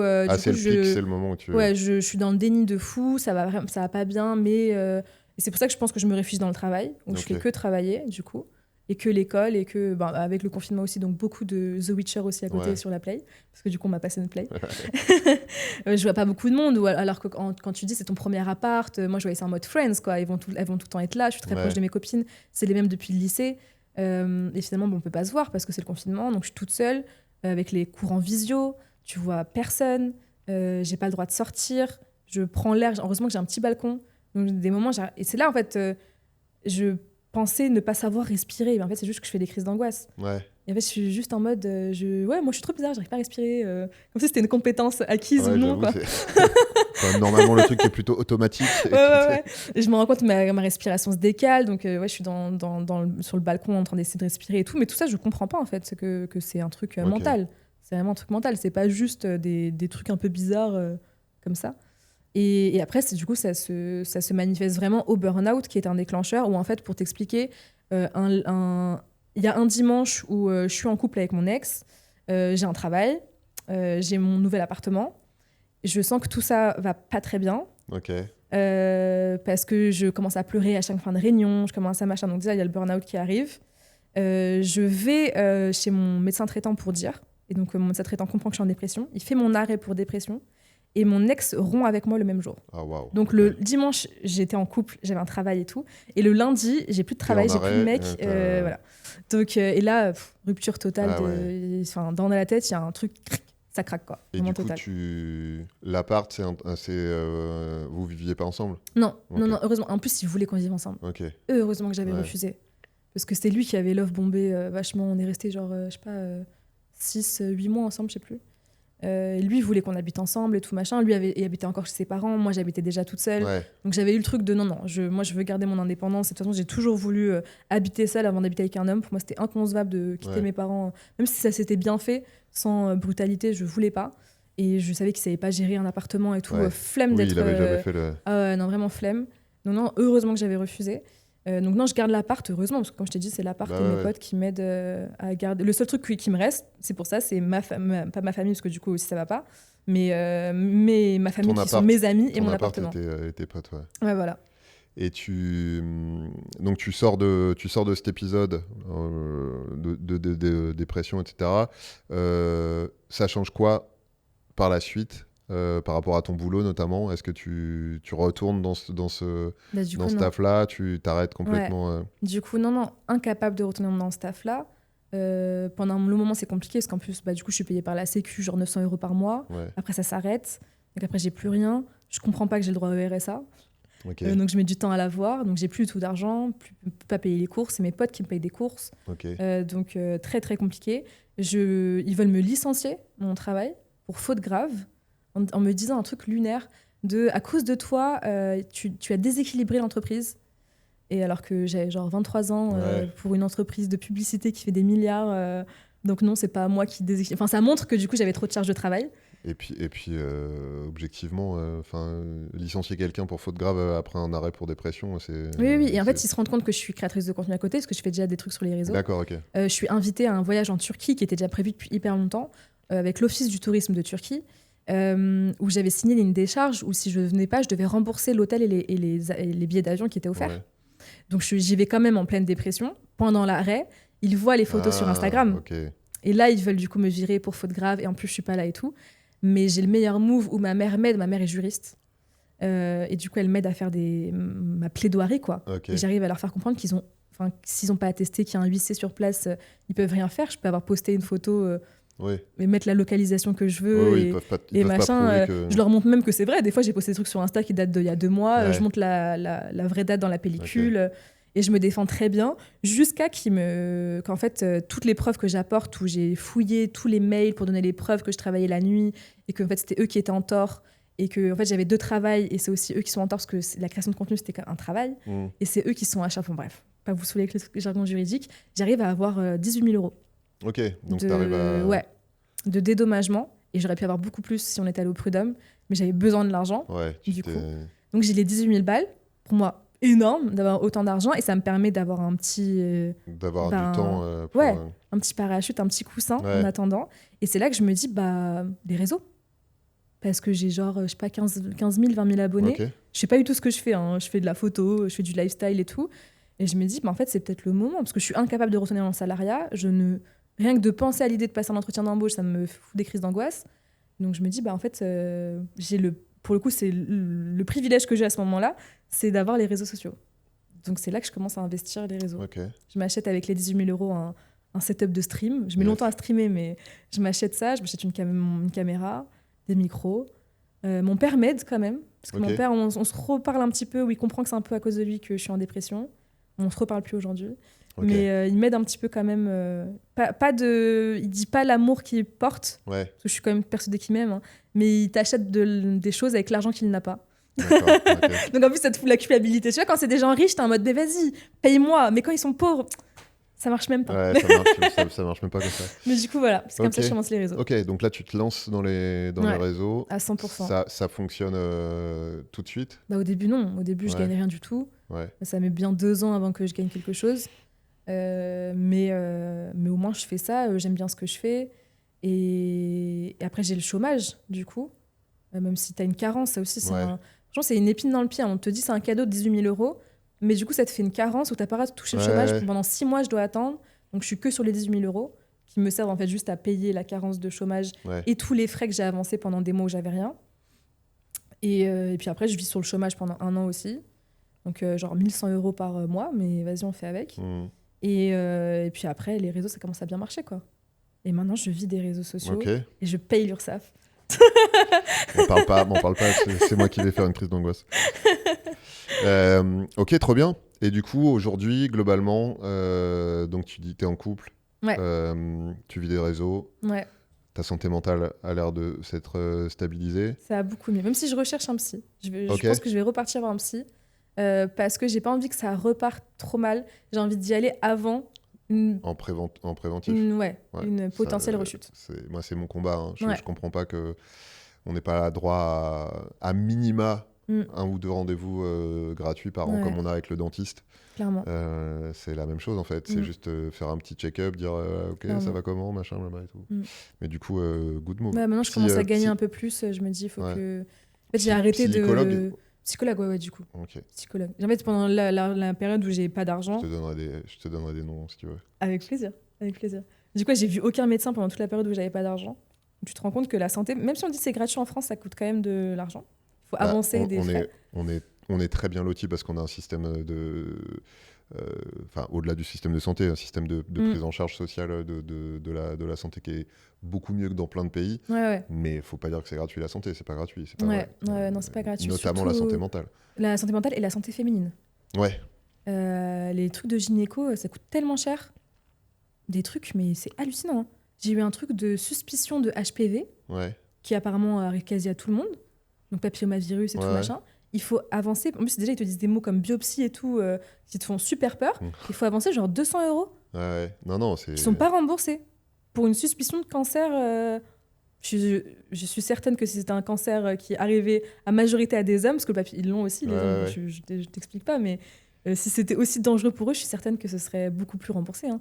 Le HPV, de toute façon, pas partir dans le débat, mais c'est un truc quand même, le fait que ce soit dans un premier temps que ça a été le vaccin, parce qu'il y a un vaccin, qu'il était conseillé que pour les femmes, alors que non seulement les hommes peuvent l'avoir, mais ils peuvent le transmettre aussi. Du coup, ma sœur l'a fait parce que c'était recommandé à son époque. Et quand c'était moi, ils ont dit que c'était dangereux, donc moi, je l'ai pas fait. Mais ma sœur aussi a eu la suspicion, il a dû payer aussi 200 balles. Hallucinant, quoi. Donc maintenant, j'ai plus d'argent. Là, maintenant, c'est la santé. Il faut que je fasse un check-up de tout, là. Du coup, on va passer du côté projection, prospective, la suite. Toi, le fait de vieillir, est-ce que c'est un truc auquel tu penses? Est-ce que c'est un truc qui te fait peur? En tout cas, maintenant, j'ai conscientisé que je ne grandis plus et que je vieillis. Donc, c'est déjà un bon pas. Ça y est, que je suis une adulte. En vrai, ça me fait pas tant peur. mais je n'arrive pas à me projeter au-delà de 1 ou 2 ans. Hmm. Je ne sais pas du tout qu'est-ce que je ferai Ah ouais. dans 10 ans. Donc même pas la trentaine, quoi. Bah ça va, j'ai 28, donc j'ai Ouais. bientôt 30 ans. Ouais, mais si t'arrives pas à te projeter au-delà d'1 ou 2 ans, c'est petite trentaine, quoi. Bah ouais, mais franchement, je réfléchis à ce que je vais faire dans 6 mois en termes de projet, mais savoir par exemple si je vais avoir des enfants, j'en sais rien. Pour l'instant, je sais que j'en veux pas. Peut-être que j'en voudrais un jour, mais je ne me projette absolument pas là-dedans. Franchement, je vis beaucoup au jour le jour. T'es pas dans la projection, donc du coup, pas de... Bah, en vrai, pour ce genre de truc-là, c'est la meilleure chose parce que ça t'évite d'avoir de l'angoisse et des anxiétés par rapport à des trucs contre lesquels de toute façon tu peux rien faire aujourd'hui, si ce n'est prendre soin de ta santé, comme tu dis, parce que ça te permet d'éviter un maximum de galères et de vieillir dans les meilleures conditions possibles. Mais effectivement... Donc ouais, vieillir, pas un truc qui te travaille aujourd'hui. Non, après, ça me travaille pas 28 ans, logique. Ça va, j'ai un peu de temps. Même si c'est bon, mais les 28 ans, ça m'a fait un peu bizarre. Ouais. Dire que je me rapproche des 30. Des 30. Moi, j'ai kiffé 25, 26. Ouais. Et là, je commence à me dire, oh, mais mon mec est plus vieux, donc je sais pas, ça me rassure. Ok. Ouais, ah bah, quand t'as un modèle un peu plus... Il a 32, lui, donc je me dis, oh, je suis la jeune du couple, ça va. Donc, ouais. Quoi qu'il arrive, t'auras... même si tu grandis, t'auras toujours 4 ans de moins. C'est ça. Après, paradoxalement, t'as des gens qui pensent pas du tout au fait de vieillir, mais qui pensent à la mort. Toi, la mort, c'est un sujet, c'est un truc auquel tu penses souvent. Bah, j'y pense pas non plus. Pas non plus. Franchement, pas du tout. En fait, j'arrive pas à me projeter vieille, quoi. Je vais pas jusque-là. Donc, je me dis, oui, j'espère un jour être une vieille dame, quoi. Avoir bien vécu, être en bonne santé. Mais pour moi, c'est encore inconcevable de me dire que je vais arriver jusque-là, que c'est la vie, que c'est le cycle. Tu penses que c'est une incapacité à se projeter ou c'est à quel degré il y a du déni là-dedans Ouais, je pense qu'il y a du déni. J'entends rien, on en parle pas. Je pense qu'il y a du déni de ouf. Et au-delà de ça, c'est qu'en fait, j'ai déconstruit beaucoup le chemin très classique. En fait, j'ai grandi en me disant je vais avoir des enfants, je vais avoir 4 enfants, je voulais une famille nombreuse, je vais me marier avant 25 ans parce que c'est comme ça que ça se passe. C'est la société, quoi. C'est comme ça, c'est dans les traditions aussi dans lesquelles j'ai grandi. On aura une Opel Vectra gris métallisé, un Golden Retriever. Ouais, exactement, tu vois. Là. De ouf. Même si j'ai pendant très longtemps visualisé les enfants et pas le mari. Ah, okay. Et moi, j'ai toujours été OK au fait de divorcer. Parce que franchement, y a tellement de couples qui doivent divorcer. Ça ferait beaucoup plus de bien aux enfants. Ils disent que c'est pour les enfants, mais vraiment pas. Donc moi, j'étais en mode OK, j'ai jamais sacralisé l'amour au fait de si un jour je me marie, il faut que ce soit jusqu'à la fin et tout machin. Non. Mais en tout cas, les enfants, le truc et tout. Et avec la carrière à côté, parce que je me voyais carriériste. Hein. Mais maintenant que j'ai cassé tout ça, que je suis pas carriériste, pas dans la façon dont je le voyais. Ouais, pas au sens initial. Pas au sens initial. Pas d'enfant, j'ai pas d'envie. Alors je me disais à 25 ans, il faut au moins que j'ai un premier enfant. J'en ai 28, j'en ai toujours pas envie. Ni demain, ni dans 1 an, ni dans 2 ans, je me vois vraiment pas en avoir. Peut-être dans 10, tu vois, mais bon, faudrait se poser la question, parce qu'après, le cycle de la vie fait que. Mais pour l'instant, pas du tout envie. Donc, il y a aussi de ça, quoi. En fait, ça a tellement chamboulé la façon dont je me voyais, ma déconstruction, que maintenant, je suis juste en mode, OK, bah en fait, on verra, parce que rien n'est certain, quoi. Ça veut rien dire. Donc, non, mais encore une fois, moi, je trouve que c'est plutôt sain. C'est anticiper les choses. Tu sais pas la personne que tu seras même dans 1 an. Tu sais pas la personne que tu seras alors dans 10 ans, dans 15 ans, dans 20 ans et tout. Entre mes 18 ans et mes 28 ans, j'ai tellement changé. Après, on change beaucoup dans cette période-là. Je me dis... même si c'était x2 à mes 48, je pense que je serais totalement différente, quoi. Donc, on verra. Bah écoute, ça me paraît plutôt pas mal. Avant de mourir, tu vas encore faire deux, trois choses du coup. Si tu devais citer un truc où on imagine que tu arrives au terme de ta vie là, tu te dis là je peux partir tranquille. Ce serait quoi ce truc? Soit un achievement, soit vraiment un accomplissement perso, soit quoi que ce soit. Est-ce qu'il y a un truc, tu te dis, quand ce sera la fin, si j'ai ça, je me dirais, je peux partir tranquille? J'ai quand même du mal à me dire la fin, parce que comme je t'ai dit, j'ai beaucoup de mal à me projeter. En tout cas, là, ce que j'espère et mes objectifs personnels, donc en tout cas me sentir bien d'ici 10 ans, quoi. Après, on verra la suite. C'est de pérenniser mon activité. Comme je t'ai dit, j'y tiens beaucoup. La faire grandir, où j'adorais peut-être avoir une équipe, tu vois. Sortir de ce pétrin-là où c'est quand même compliqué d'être créateur de contenu, hein, tu sais ce que c'est. Mais non. Là, j'ai une stagiaire qui est là. Mais une stagiaire de 2 mois que je ne peux pas encore rémunérer. Donc forcément, c'est aussi c'est un énorme échange et j'aime beaucoup de pédagogie et tout, mais je ne peux pas exiger de quelqu'un qui a 2 mois de stage en début d'études de beaucoup trop m'aider sur tout ce que j'ai à faire. Donc vraiment un jour avoir une équipe, j'ai commencé là à avoir un peu plus d'argent, donc payer un monteur, payer des journalistes en freelance qui m'aident à écrire, à faire des recherches. Un jour, j'aimerais vraiment être bien entourée. Et pourquoi pas faire un docu ou écrire un livre, même si je suis pas du tout livre, moi.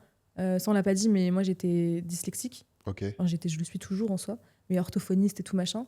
Donc, pas trop lecture, ou alors je lis... moi, je suis très revue socio, scientifique. Je lis ça sur Cairn, tu vois, genre machin, sur Internet, mais je lis chapitre par chapitre, en fait. Donc, si je fais quelque chose, il faudrait que je fasse quelque chose de très digeste.